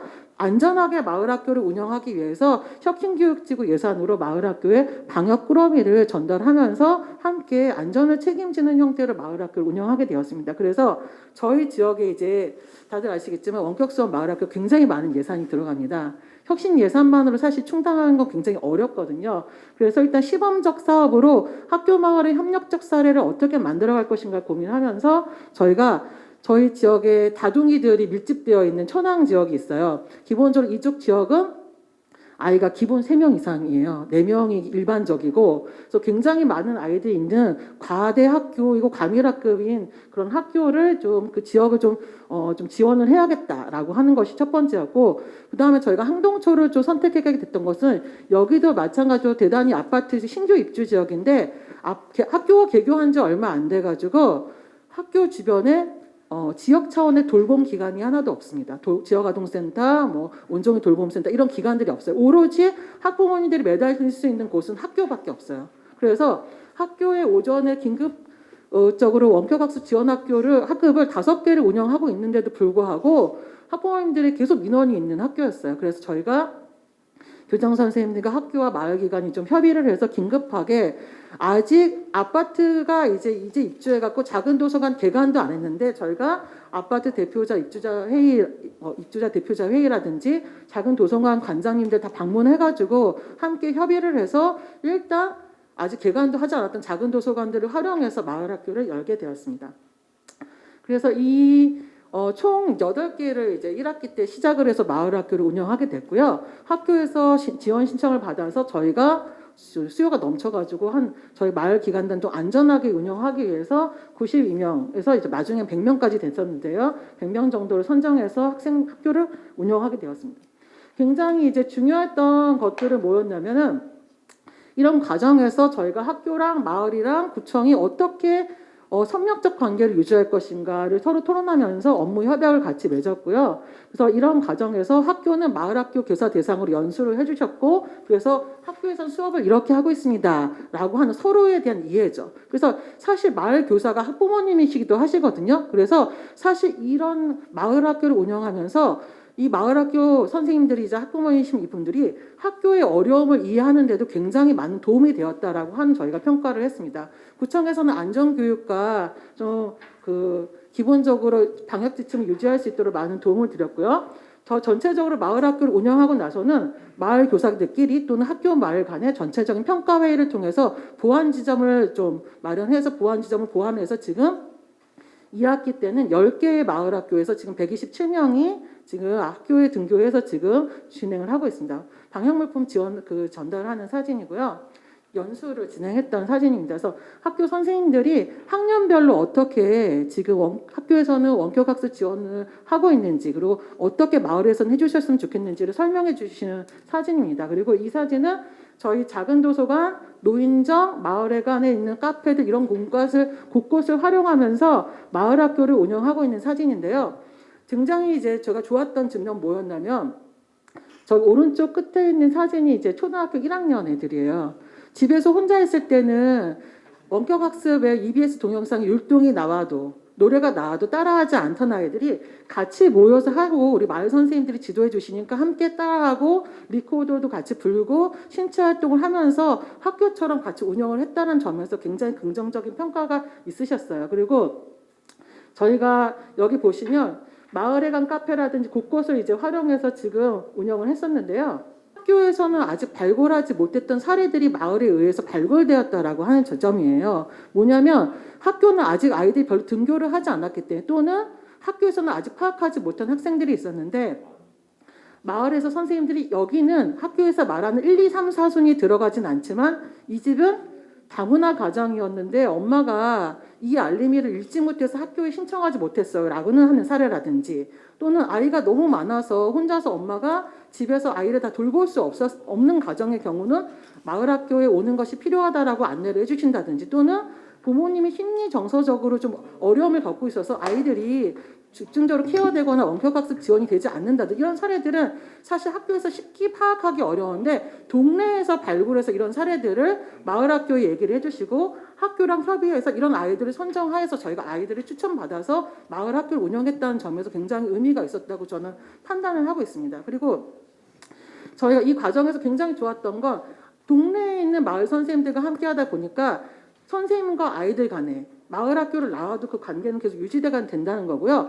마을 학교 속에서 그 동네의 아이들이 학년 간에 서로 돌봄이 되는 거예요. 마을 학교 와서 4학년 아이가 2학년 아이를 지도를 해주고 언니 오빠 이런 관계를 맺으면서 동네에서 함께 놀고, 이런 과정들이 우리가 이 코로나 시기에 혼자 방치될 수 있는 우리 아이들을 함께 관계를 만들어주는데 굉장히 큰 역할을 했다라고 하는 것입니다. 근데 지금 좀 안타까웠던 거는 학교의 원격학습 지원 학급을 아침에 등교하는 아이는 급식을 먹잖아요. 그런데 저희가 마을에서 하는 마을학교에서는 급식을 줄 수가 없었어요. 그래서 이것을 해결하기 위해서 사실 학부모님들이 굉장히 어려워하시는 부분들이 교육격차 해소도 있지만 사실 급식이라든지 아이들의 끼니를 해결해 주는 건데, 이걸 해결하기 위해서 저희 우리 교육청 본청의 조대진 장학사님, 남부지원청의 문지철 과장님 이런 많은 분들이 많이 애를 써주셨어요. 어떻게 지원할 수 있는 방안이 없을까 저희랑 같이 협의도 많이 했었는데 아직 급식에 관련한 여러 가지 법률상 한계로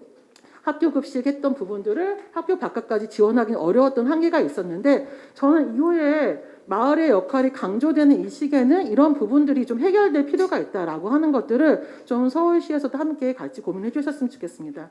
그래서 저희가 마을학교뿐만 아니라 놀이터에서도 마을학교를 운영하고 소규모 공간을 통한 굉장히 다양한 사례 마을학교를 운영했는데요. 그 내용은 그 자료집을 참고하시면 될 것 같고요. 제가 좀 마지막으로 드리고 싶은 말씀은 마을학교의 방향은 이제 이런 코로나 시기에 정말 이 역할이 드러났다고 생각하는데요. 첫 번째는 배움과 돌봄이 이루어지는 대안 공간으로서 소규모 마을 공간의 발굴과 종합 지원 시스템이 필요하다는 것입니다.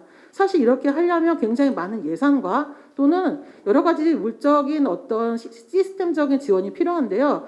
사실 서울형 혁신교육직 예산만으로 부족하다고 저는 생각하고 있어요. 그래서 내년에 코로나 대응을 하기 위해서는 좀 별도의 예산이 마을에 편성돼야 된다라고 하는 부분들을 말씀드리고 싶습니다. 두 번째는 안전한 마을 학교를 이제 운영하기 위해서는 민간학의 신뢰 협력이 굉장히 중요한데요. 저는 이렇게 하기 위해서는 마을 결합형 중점 학교는 더 확대돼야 된다고 생각하고 동단위 거버넌스가 확대돼야지 일상적인 거버넌스가 있어야지 긴급시에 학교 마을이 협력할 수 있다고 생각하거든요. 그래서 마을 결합형 중점 학교를 더욱더 늘려주시고 예산도 많이 배정해 주실 것을 좀 요청드리고 싶습니다. 마지막 세 번째는요. 마을 학교의 역량이 강화가 굉장히 많이 필요하고 우리 마을에서도 단순히 컨텐츠만 강화하고 기술적인 측면만 강화하는 것이 아니라 마을 교육 공동체의 성장이라고 하는 차원에서의 어떤 철학을 공유하는 것들을 좀 준비를 해야겠다. 그래서 저희도 구로에서도 우리 마을교사 선생님들 대상으로 했을 때에 미디어 교육뿐만 아니라 이런 시기일수록 혁신교육지구에 대한 어떤 철학, 마을 교육 공동체에 대한 어떤 공유 이런 것들을 굉장히 강조를 드리고 있어요. 그래서 25개 전체 서울형 혁신교육지구에서 이런 코로나 시기 대응하면서 마을 교육의 철학을 공유하는 시기가 되었으면 좋겠습니다. 예, 이상입니다. 그런 마을 활동을 하던 거를 이번 코로나 시대에 있어서는 5명 단위로 좀 줄인다라는 거죠. 그렇다면은 마을 활동가들도 3배, 4배 좀 늘어야 되는 거고요. 그걸 우리가 확보할 수 있어야 되고 또 거기에 따라서 예산도 2~3배가 늘어나야 되는 그런 좀 형편인 겁니다. 그래야만이 코로나 시대에 있어서 작은 공간을 통한 마을 학교 그리고 놀이터 마을 학교 등 다양한 방식으로 다양한 그런 사람들이 함께 할 수 있는 그런 게 되지 않겠나 그렇게 생각을 합니다. 사실 우리 교육의 가장 큰 문제 중에 하나는 큰 학교거든요. 큰 학교라는 게 제가 1977년 처음 초등학교 발령받았을 때 157개 학급에 12,000명이었어요.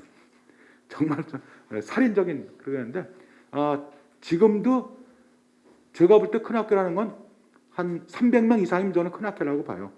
최단 초등학교 정도는 300명 선에서 돼가지고 또 그게 300명이 다시 마을로 이렇게 자잘하게 작은 공간을 만들어주기 위해서 마을 공동체가 만들어져야 된다. 그런데 아직도 서울만 해도 1,000명 단위 학교가 꽤 있고 또 학급이 지금 인원수도 더 줄여야 되는 그런 상황인 거죠. 우리 이원경 선생님이 이러한 관점에서 이렇게 좋은 사례들을 많이 발표해 주셨습니다. 많은 내용은 자료집에 실려 있기 때문에 제가 그냥 핵심적으로 드리고 싶은 이야기 몇 가지만 간단하게 전달하도록 하겠습니다. 앞서서의 발제자 분들께서 많이 이야기를 해주셨습니다. 그래서 저는 다 생략하고 앞으로 나아가야 할 방향에 대해서 이야기를 할 거고요.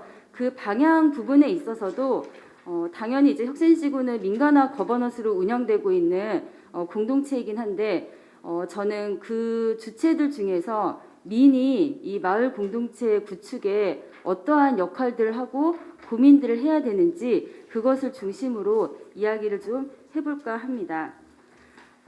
사실 저희 지역의 많은 교육 활동가들하고 왜 마을 학교를 진행하는지 운영하는지 이런 이야기를 나눈 적이 있습니다. 거기서 이제 이야기 나왔던 거는 마을 교사들 그리고 마을 교육 활동가들이 마을 학교를 운영했던 그 취지는 일단은 공교육의 어떤 한계들을 좀 마을에서 해결해보고 싶었던 마음도 있었고, 그리고 네, 자기가 가지고 있는 어떤 재능들을 이 마을 공동체 안에서 좀 기부하고 자기 삶을 좀 주체적으로 가꾸고 나가고 싶어하는 그러한 이제 욕구도 있었고, 그리고 새로운 대안교육의 어떤 체제들을 좀 실천해보고 싶은 마음도 있었고, 우리 사회를 조금 더 좋은 사회로 만들어 나가고자 하는 그런 바람 속에서 마을 교육을 진행을 했습니다. 그리고 이 마을 교육은 그렇기 때문에 그 자체로 우리 아이들을 마을에서 함께 키우자라는 그런 이제 취지로 마을 주민들이 자발적으로 모여서 우리 아이들을 돌보기 시작을 한 거죠. 그런데 2015년 혁신지구 사업이 진행이 되면서 이 마을 강사 양성 사업과 그리고 마을 학교 운영에 대대적인 이제 공적 자금이 지원이 되기 시작을 합니다. 그러면서 마을 학교는 비약적인 양적 성장을 하게 되죠. 기존의 마을 공동체도 예산을 지원받으면 더 많은 역할을 할 수 있겠다라는 그런 판단 속에서 이런 지원들을 받고 활동을 했습니다. 이것은 이제 실제 혁신지구 사업이 그리고 마을 학교가 양적으로 확대되는 성과를 만들기는 했지만 그래도 많은 좀 어려움과 좀 한계도 있었다고 생각이 됩니다. 마을 교육 공동체의 의미를 몰라도 누구나 마을 교육에 참여할 수 있게 되었고, 마을 교육의 어떤 활동의 목적과 의미를 찾기보다는 행정의 정책 기조와 행정이 원하는 성과를 쫓아가는 현상도 만들었습니다. 코로나 시기에 마을 학교가 문을 닫게 되면서 저희 활동가들은 그동안의 마을 교육 그리고 마을 공동체 체제에 대해서 깊이 돌아보는 시간을 가졌습니다. 그리고 지금 이 시기에 마을 교육 공동체의 가치와 철학 그리고 운영과 목표, 실행 과제를 다시 한번 민간이 주도적으로 돌아보고 그 방향을 정립해야 됨을 느꼈습니다. 제가 오늘 말씀드리고 싶은 이야기는 그간 지역의 마을 활동가들하고 함께 나눈 이야기들을 좀 전달드리고 싶습니다. 일단은 마을 교육에 있어서 저희가 제일 많이 이제 돌아봐야 되는 지점은 마을 교육의 가치와 철학을 좀 제대로 재정립하자라는 제안을 드리고 싶습니다.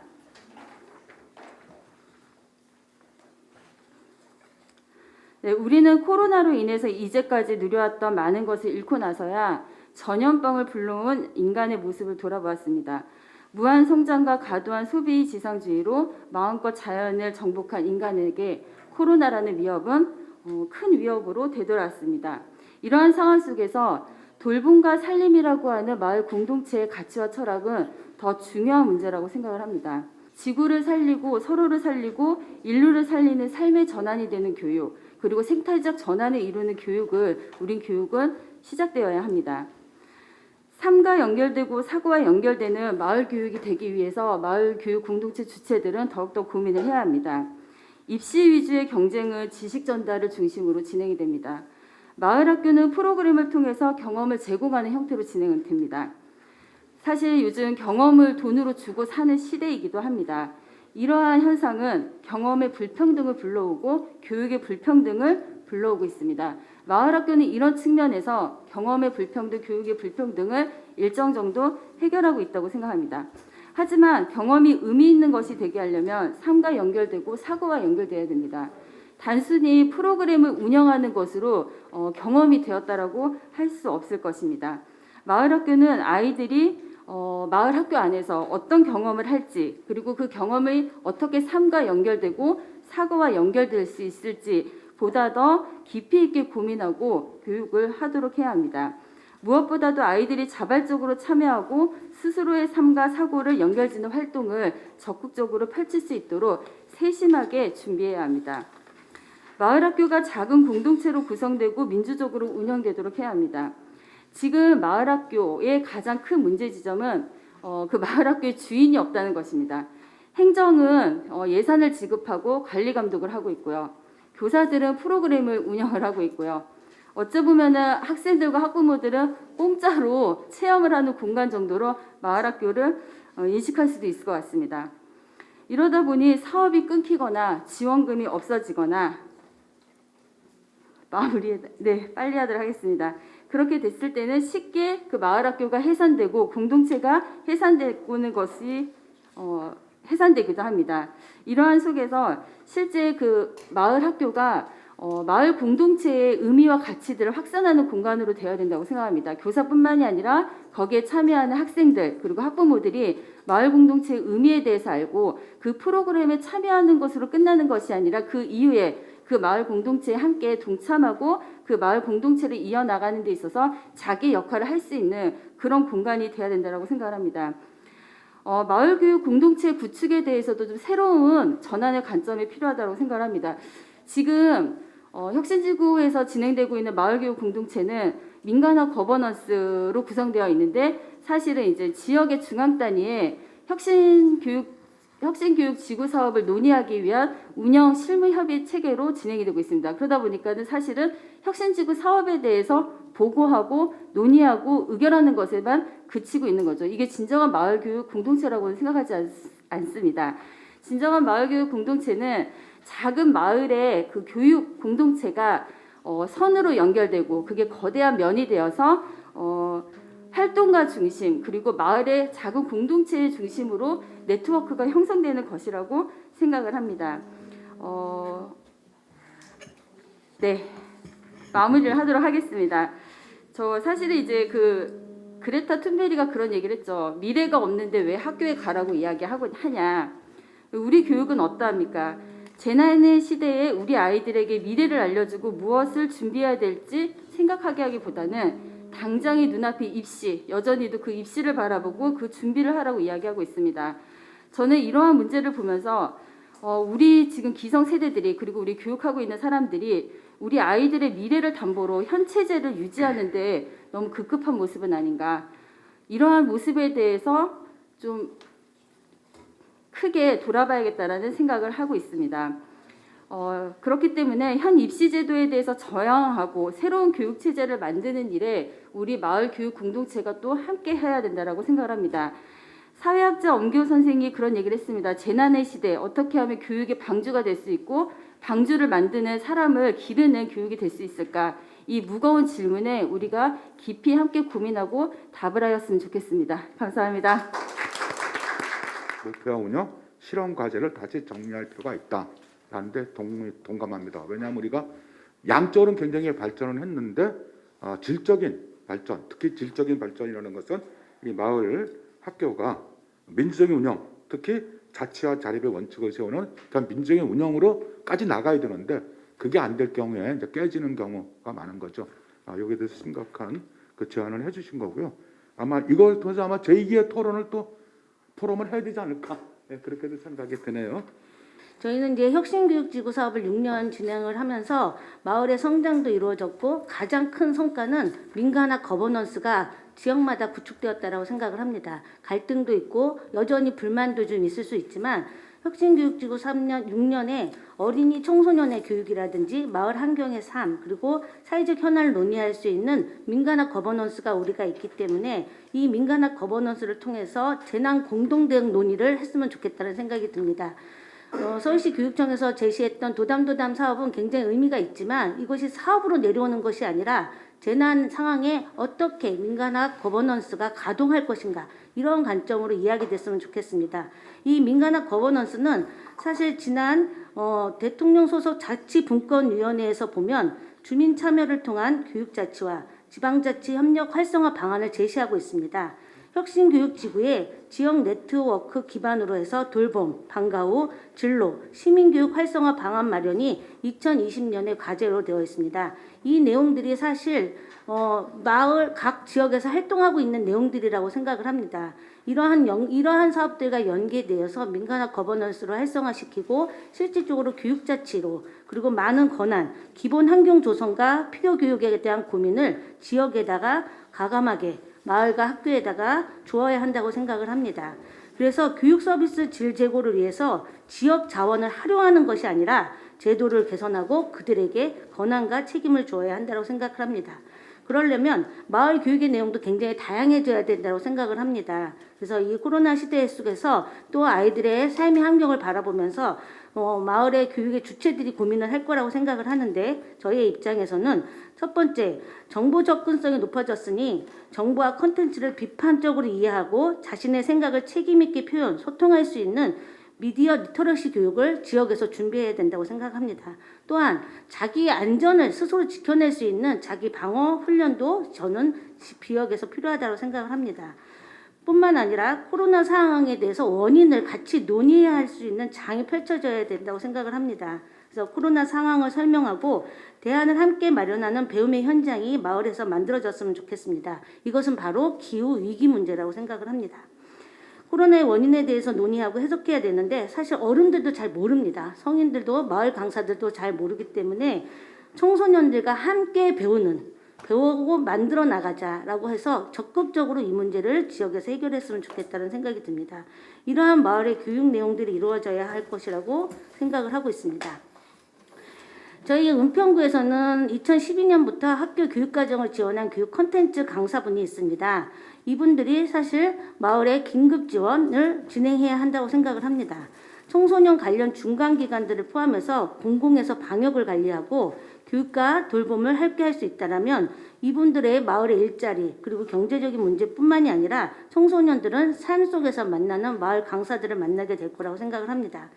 그런데 이런 마을 활동을 하는데 코로나에서 마을은 안전한가? 또 코로나의 성역이 될 수 있는가? 이걸 고민하게 될 거라고 생각을 합니다. 사실은 지난번에도 저희 지역에서도 확진이 발생했고 자가격리로 고생하는 분들이 있었습니다.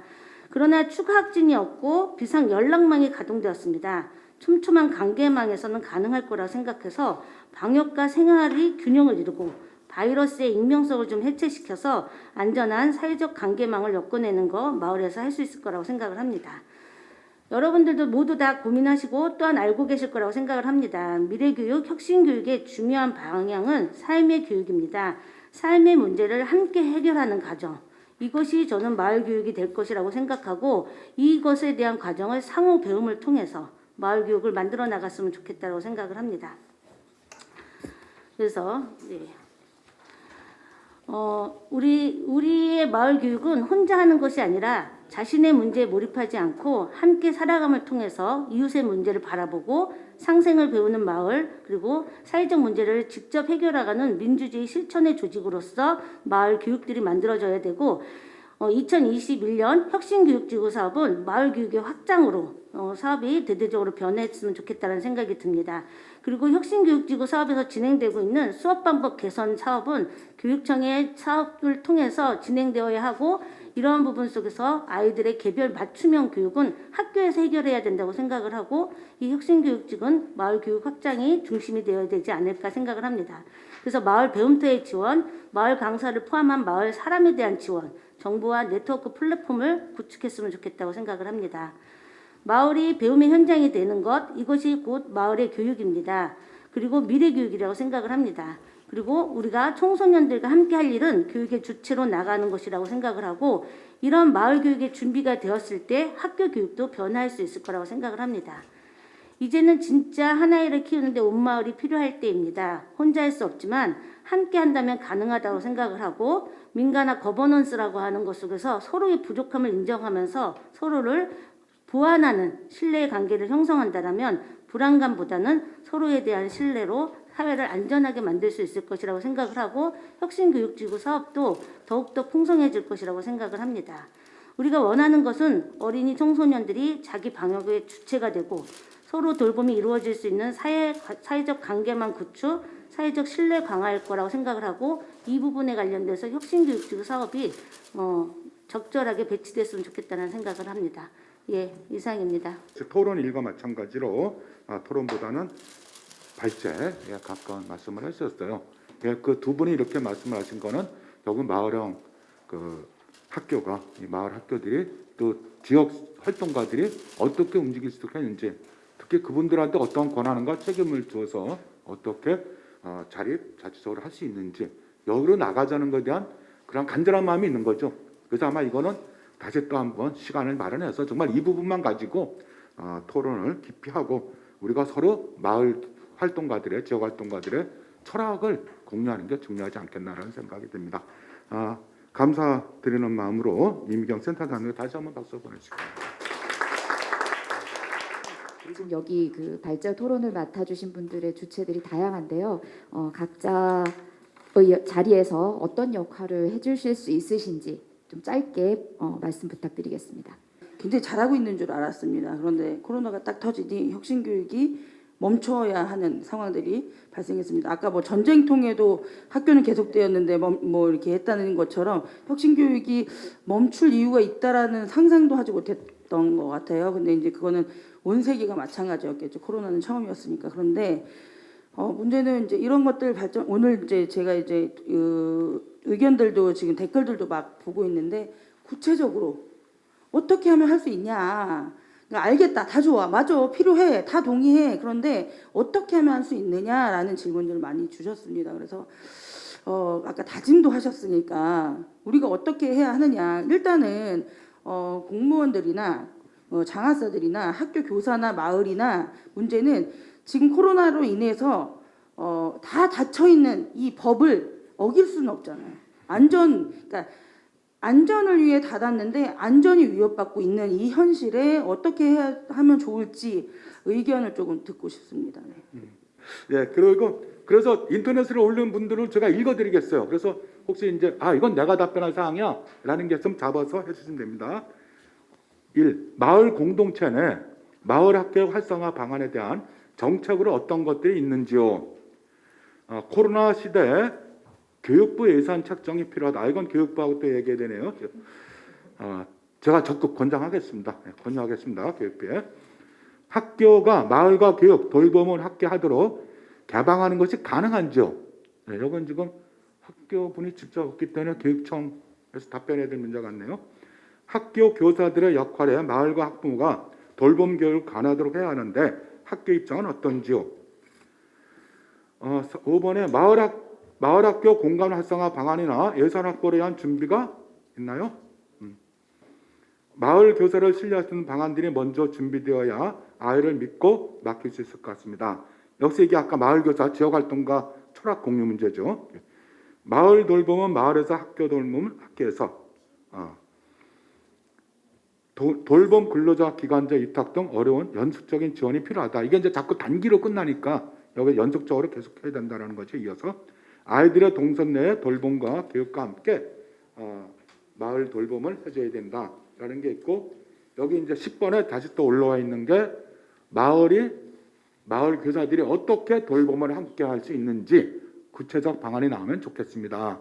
아이들과 학부모들이 필요한 것을 실제 정책으로 현실화될 필요가 있습니다. 라는 이건 한 10가지의 의견. 이것도 또 더 많은 분들이 올렸는데 지금 집행부에서 조금 잘라가지고 간추려 주신 겁니다. 저희도 그래서 이번 참에 지역의 공간 발굴을 지금 열심히 하고 있어요. 그러니까 근데 고민이 많이 들었던 건, 그러니까 공적인 시설이 다 문을 닫은 상황에서 사적인 공간, 그렇다고 저희가 막 학원을 막 발굴할 수는 없고, 그리고 종교 시설을 또 막 발굴하면 또 종교 그런 또 문제들이 있어가지고 종교 시설들 중에서도 지역에 좀 개방하는 데들 좀 활용할 수 있으면 좋겠다는 생각도 했고, 사적인 공간 또는 이제 아파트 같은 경우에는 입주자 대표자들에서 관리하는 커뮤니티 센터 같은 데들은 이런 시계도 문을 여는 곳들이 있어서 그런데 협조를 구하는 것도 이런 다양한 방법을 모색을 했는데요.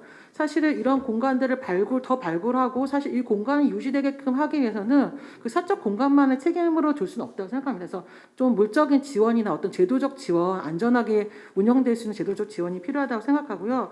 더 중요한 것은 이번에 우리가 다 경험을 했지만 학교나 청소년 시설, 동주민센터, 마을회관처럼 공적인 시설에 대해서 어떤 방역의 책임만이 이게 좀 강조되는 것이 아니라 시설의 공공성이라고 하는 것을 우리가 좀 다시 한번 고민해봐야 되는 거 아닌가. 그래서 이런 논의가 좀 서울시 차원에서 좀 시급하게 됐으면 좋겠다. 교육청하고. 그래서 어린이 청소년의 어떤 긴급 돌봄과 심을 위해서는 이런 공적 공간을 긴급하게 개방할 수 있도록 어떤 대안이 마련되지 않으면 내년에 또 이런 문제가 발생했을 때 우리가 또 이런 논의를 하고 있지 않을까라고 하는 상황에서 적극적인 논의가 좀 될 것을 좀 부탁드리고 싶습니다. 예. 30초 바랍니다. 네, 저희도 마찬가지로 공간 때문에 애를 먹다가 이제 산으로 나가는 그런 그 프로그램을 진행했는데 저희는 반대로 학교가 문을 닫아서 마을에서의 기회가 많아졌구나라고 긍정적으로 생각하자. 그래서 들로 산으로 다 나가보자. 그냥 길거리에 나 앉아보자. 정말 어른들이 관심이 없는지 뭐 그런 좋은 계기로 삼자라는 긍정적이지만 반대로 공간 확보를 위해서 저희가 또 예산을 들이면 이게 또 사적 공간이 갑자기 예산을 저희가 집행했다고 공공시설로 됩니다. 무슨 말인지 아시죠? 그러면 또 2.5단계 또 단계가 높아지면 저희 예산을 들인 모든 곳은 다 어떻게 보면 저희 관리 감독 하에 있기 때문에 문을 닫습니다. 그래서 이런 기회로 민간 스스로 작동할 수 있는 거버넌스가 작동할 수 있는 기회에 물론 예산도 필요하고 행정의 지원도 필요하지만 우리 그 마을에서도 역할을 조금 공고히 할 수 있는 저는 기회가 되지 않을까. 그래서 계속 함께 논의할 거고요. 좀 다양한 지원, 그다음에 정책이나 이제 개선이 계속 될 거라고 기대를 하고 있습니다. 계속 저희는 목소리를 낼 거고, 네, 공간에서 안전하게 돌볼 수 있게 관심을 가지도록 많은 지원을 하도록 하겠습니다. 예, 정확히 설명. 아이들이 학교 나오지 않아야 될 날도 불러가지고 아이들을 돌보는 경우들도 있고 사실 이런 것들은 교사 개개인이 위험성을 감수하고 하는 거거든요. 공식적인 과정을 밟으면 절대 학교에서 허가하지 않는 사항들을 교사 개개인이 감당을 하고 있는 거고 또 한편으로 아까 사적 공간의 문제도 결국에는 그것도 감당을 하고 있는 거예요. 그냥 공공기관에서 열지 않는 부분들에 대해서 사적 공간 그리고 교사와 같은 이런 부분들께서 그런 것들을 감당을 하고 있는 과정 중에 있는 것이고 그것들이 어떻게 제도적으로 안전장치를 마련을 할 것인가 하는 건 뭐 의회나 아니면은 뭐 다른 행정기관에서 그렇죠. 준비를 해야 될 부분이 아닌가 그런 것들이 시스템적으로 갖춰져야만이 좀 더 교사들도 어쩔 수 없이 아이들을 따로 불러서 지도를 하고 있긴 하지만 교장 선생님이 알면 또는 공식화되면 절대 허가할 수 없는 이런 부분들에 대해서 준비를 해주셔야 될 것 같습니다. 상당한 정말 현실적인 고민이죠.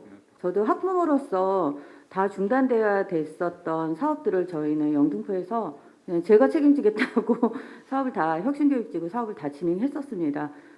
책임진다는 그 개인의 심리적 갈등이 얼마나 심했을까 하는 그런 것들을 좀 생각해 주셨으면 하고요. 개인도 책임지는데 나라에서 책임지지 않는 거에 대해서 정말 깊이 반성해 주셨으면 하는 그런 생각을 합니다.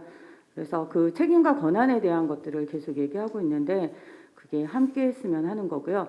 학부모 입장에서 또 이야기를 하자면 지금 교사들이나 여러분들은 어렵다 하는 얘기들을 계속 하고 있습니다. 학부모들은 그 어려움을 어디 가서 얘기해야 될지 알 수가 없습니다. 저희 서울형 혁신교육지구 학부모 네트워크에서 9월 달에 4일 동안 설문조사를 했었어요. 교육청에서 했었을 적에도 아마 그만큼의 의견 수렴이 되지 않았을 것 같은데 2,600명이나 응답을 해주셨습니다. 학부모들이 얼마나 어려우면 이 설문조사에 그렇게 많은 분들이 응했을까 그렇게 생각하고 있고요. 그냥 이야기하는 김에 저희가 그 결과물이 11월 30일 날 저희 학부모 네트워크에서 포럼을 주최할 겁니다. 그 결과물이 궁금하신 분들은 그때 참석해 주시면 감사하겠습니다. 네. 앞으로 여러 가지 위기가 많이 있을 수 있습니다. 예를 들면 이번에는 이제 단순히 감염병이어서 이제 공간의 문제가 됐지만 전기가 끊기는 그런 재난이 온다면 원격 학습도 불가능할 겁니다. 그래서 오히려 어떤 면에서는 여러 위기에 대처하기 위해서는 아까 여러분께서 말씀하신 크고 작은 공간들 모일 수 있는 곳 공간에서 결국 삶이 담기고 교육이 이루어지기 때문에 그러한 공간에 대한 고민은 저희도 많이 하고 있습니다. 그래서 새롭게 어떻게 이제 학교 공간이라는 게 사적 공간도 있지만 공공 공간이 있을 때 특히 학교를 중심으로 한 이런 공간에 대한 어떤 개방이라든지 어떤 교육을 공동으로 사용하는 공간으로서 어떤 새로운 모델이나 학교 신축시나 교육기관 신축시 이런 때 좀 많이 고려하려고 하고 있고요. 사실 이러한 노력을 좀 많이 담으려고 해도 여러 가지로 좀 부족한 게 현실이지만 또 이 전염병 상황에서 이렇게 공간을 어떤 그 감염병 단계에 따라서 여러 가지 규제가 있었던 부분도 사실이고요. 그리고 크고 작은 마을 공간들을 잘 운영될 수 있는 그런 지원책을 저희 그 팀에서도 많이 고민하고 있습니다. 이 정도만 말씀드릴 수 있을 것 같습니다. 저희가 고민하고 있는 부분 중에 하나이기 때문에 저도 적어놨는데요.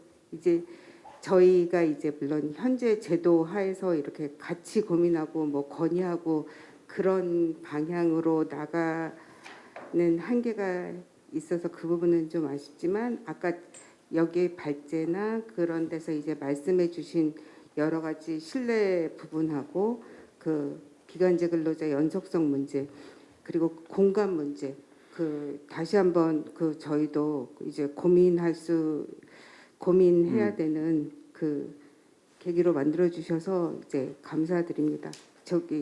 오늘 말씀해 주신 분들 부분들 더 고민하겠습니다. 예, 감사합니다. 마을 교육과 관련한 토론회가 열려서 참석하게 됐고요. 좋은 말씀도 많이 들어서 많은 공부가 됐습니다. 그리고 어쨌든 코로나19라는 시대에서 더욱더 이제 그 아이들의 삶이나 교육이 굉장히 위협받고 있는 것들은 다들 인지하고 있는 거고, 그럴수록 이제 어떤 마을이 함께 아이들을 돌봐야 되는 필요성은 점점 커지고 있다고 생각합니다. 그래서 오늘 좋은 말씀들 많이 들었고요. 저도 함께 노력하겠다고 하는 말씀 드리겠습니다. 네, 감사합니다. 서울형 혁신교육지구 조례를 발의하셨던 전 보건복지위원장 김일현 의원님도 계셨고요. 이후 조례가 정말 그 마을과 학교가 협업이 잘 이루어지기 위한 개정이 필요하다면 조례 개정을 통해서 적극 지원하겠고요. 아마 아시다시피 이번에 서울시 예산이 서울형 혁신교육지구뿐만 아니라 모든 사업에 있어서 많이 삭감된 것으로 알고 있어요. 근데 저희 아마 모든 분들 공무원들도 마찬가지일 거고 저희 의회 의원들도 마찬가지일 거고요. 코로나 위기로 인해서 할 수 없는 일들이 있어요. 사업들이. 그런 것들은 당연히 삭감되어 마땅하지만 코로나 위기 시대에 정말 필요한 곳에는 예산을 삭감하지 않고 내지는 증액해서라도 저희 천만 서울 시민들이 안전하고 안전한 생활을 할 수 있도록 지원하는 것이 마땅하다고 생각합니다. 그리고 정말 오늘 제가 너무 많이 배운 게 아까 처음에도 말씀드렸다시피 저는 이제 머리로 서울형 혁신교육지구에 관해서 발제를 준비했는데 이제 정말 현장에서 오랫동안 많이 활동하셨던 분들, 선배 분들의 이야기를 들으니까 조금 이제 감이 오고 있습니다. 그 학교 같은 경우는 지금 한 학급당 학생 수를 더 줄여야 된다는 이야기를 하고 있어요. 그래서 사실 지금보다 더 학생 수가 줄어든다면 코로나 2단계여도 수업 가능할 것 같습니다. 왜냐하면 지금 사회 현상으로 보면 학교가 제일 안전하다고 저는 보고 있어요. 학부모로서. 그렇지만 피치 못할 경우에는 사실 학교가 비대면 수업으로 문을 닫는 경우에는 아까 말씀드렸던 마을 학교가 실핏줄처럼 아이들을 지원해 줘야 된다고 생각합니다. 그래서 그런 마을 학교가 아까 가치와 철학을 확산하지 못한 한계점, 보조금에 의존하는 그런 마을학교의 생태계의 그런 약간 교란이라 해야 될까요? 그런 것들은 또 지혜롭게 극복하시리라 생각합니다. 그래서 조례가 처음 만들어지기 그 취지에 맞게 잘 서울형 혁신교육지구 사업이 잘 이루어질 수 있었으면 하고요. 응원하면서 의회 차원에서도 적극 지원하도록 다시 한번 다짐하도록 하겠습니다. 오늘 자리해 주셔서 감사합니다. 이렇게 오늘 끝까지 만나서 같이 이야기 나눠서 감사드리고 다음에 또 자리를 더 마련해 주실 거라고 믿습니다. 왜냐하면 우리가 아까 말씀하신 대로 학교가 대동맥이라고 하면은 그런 학교가 정지될 때는 동맥경화증이 일어나지만 실핏줄이라 했잖아요. 실핏줄이 막히면은 뭐가 되죠? 실핏줄이 막히거나 깨지면은 암이 걸립니다. 그거는 제가 암 환자기 때문에 정확히 알아요. 그래서 이 실필줄을 잘 순환시키는 거 그게 굉장히 중요하다. 그래서 지금은 우리는 동맥, 정맥을 잘 하는 데서 나가서 실필줄까지 하는 게 바로 마을 공동체 사업이다라고 생각을 합니다.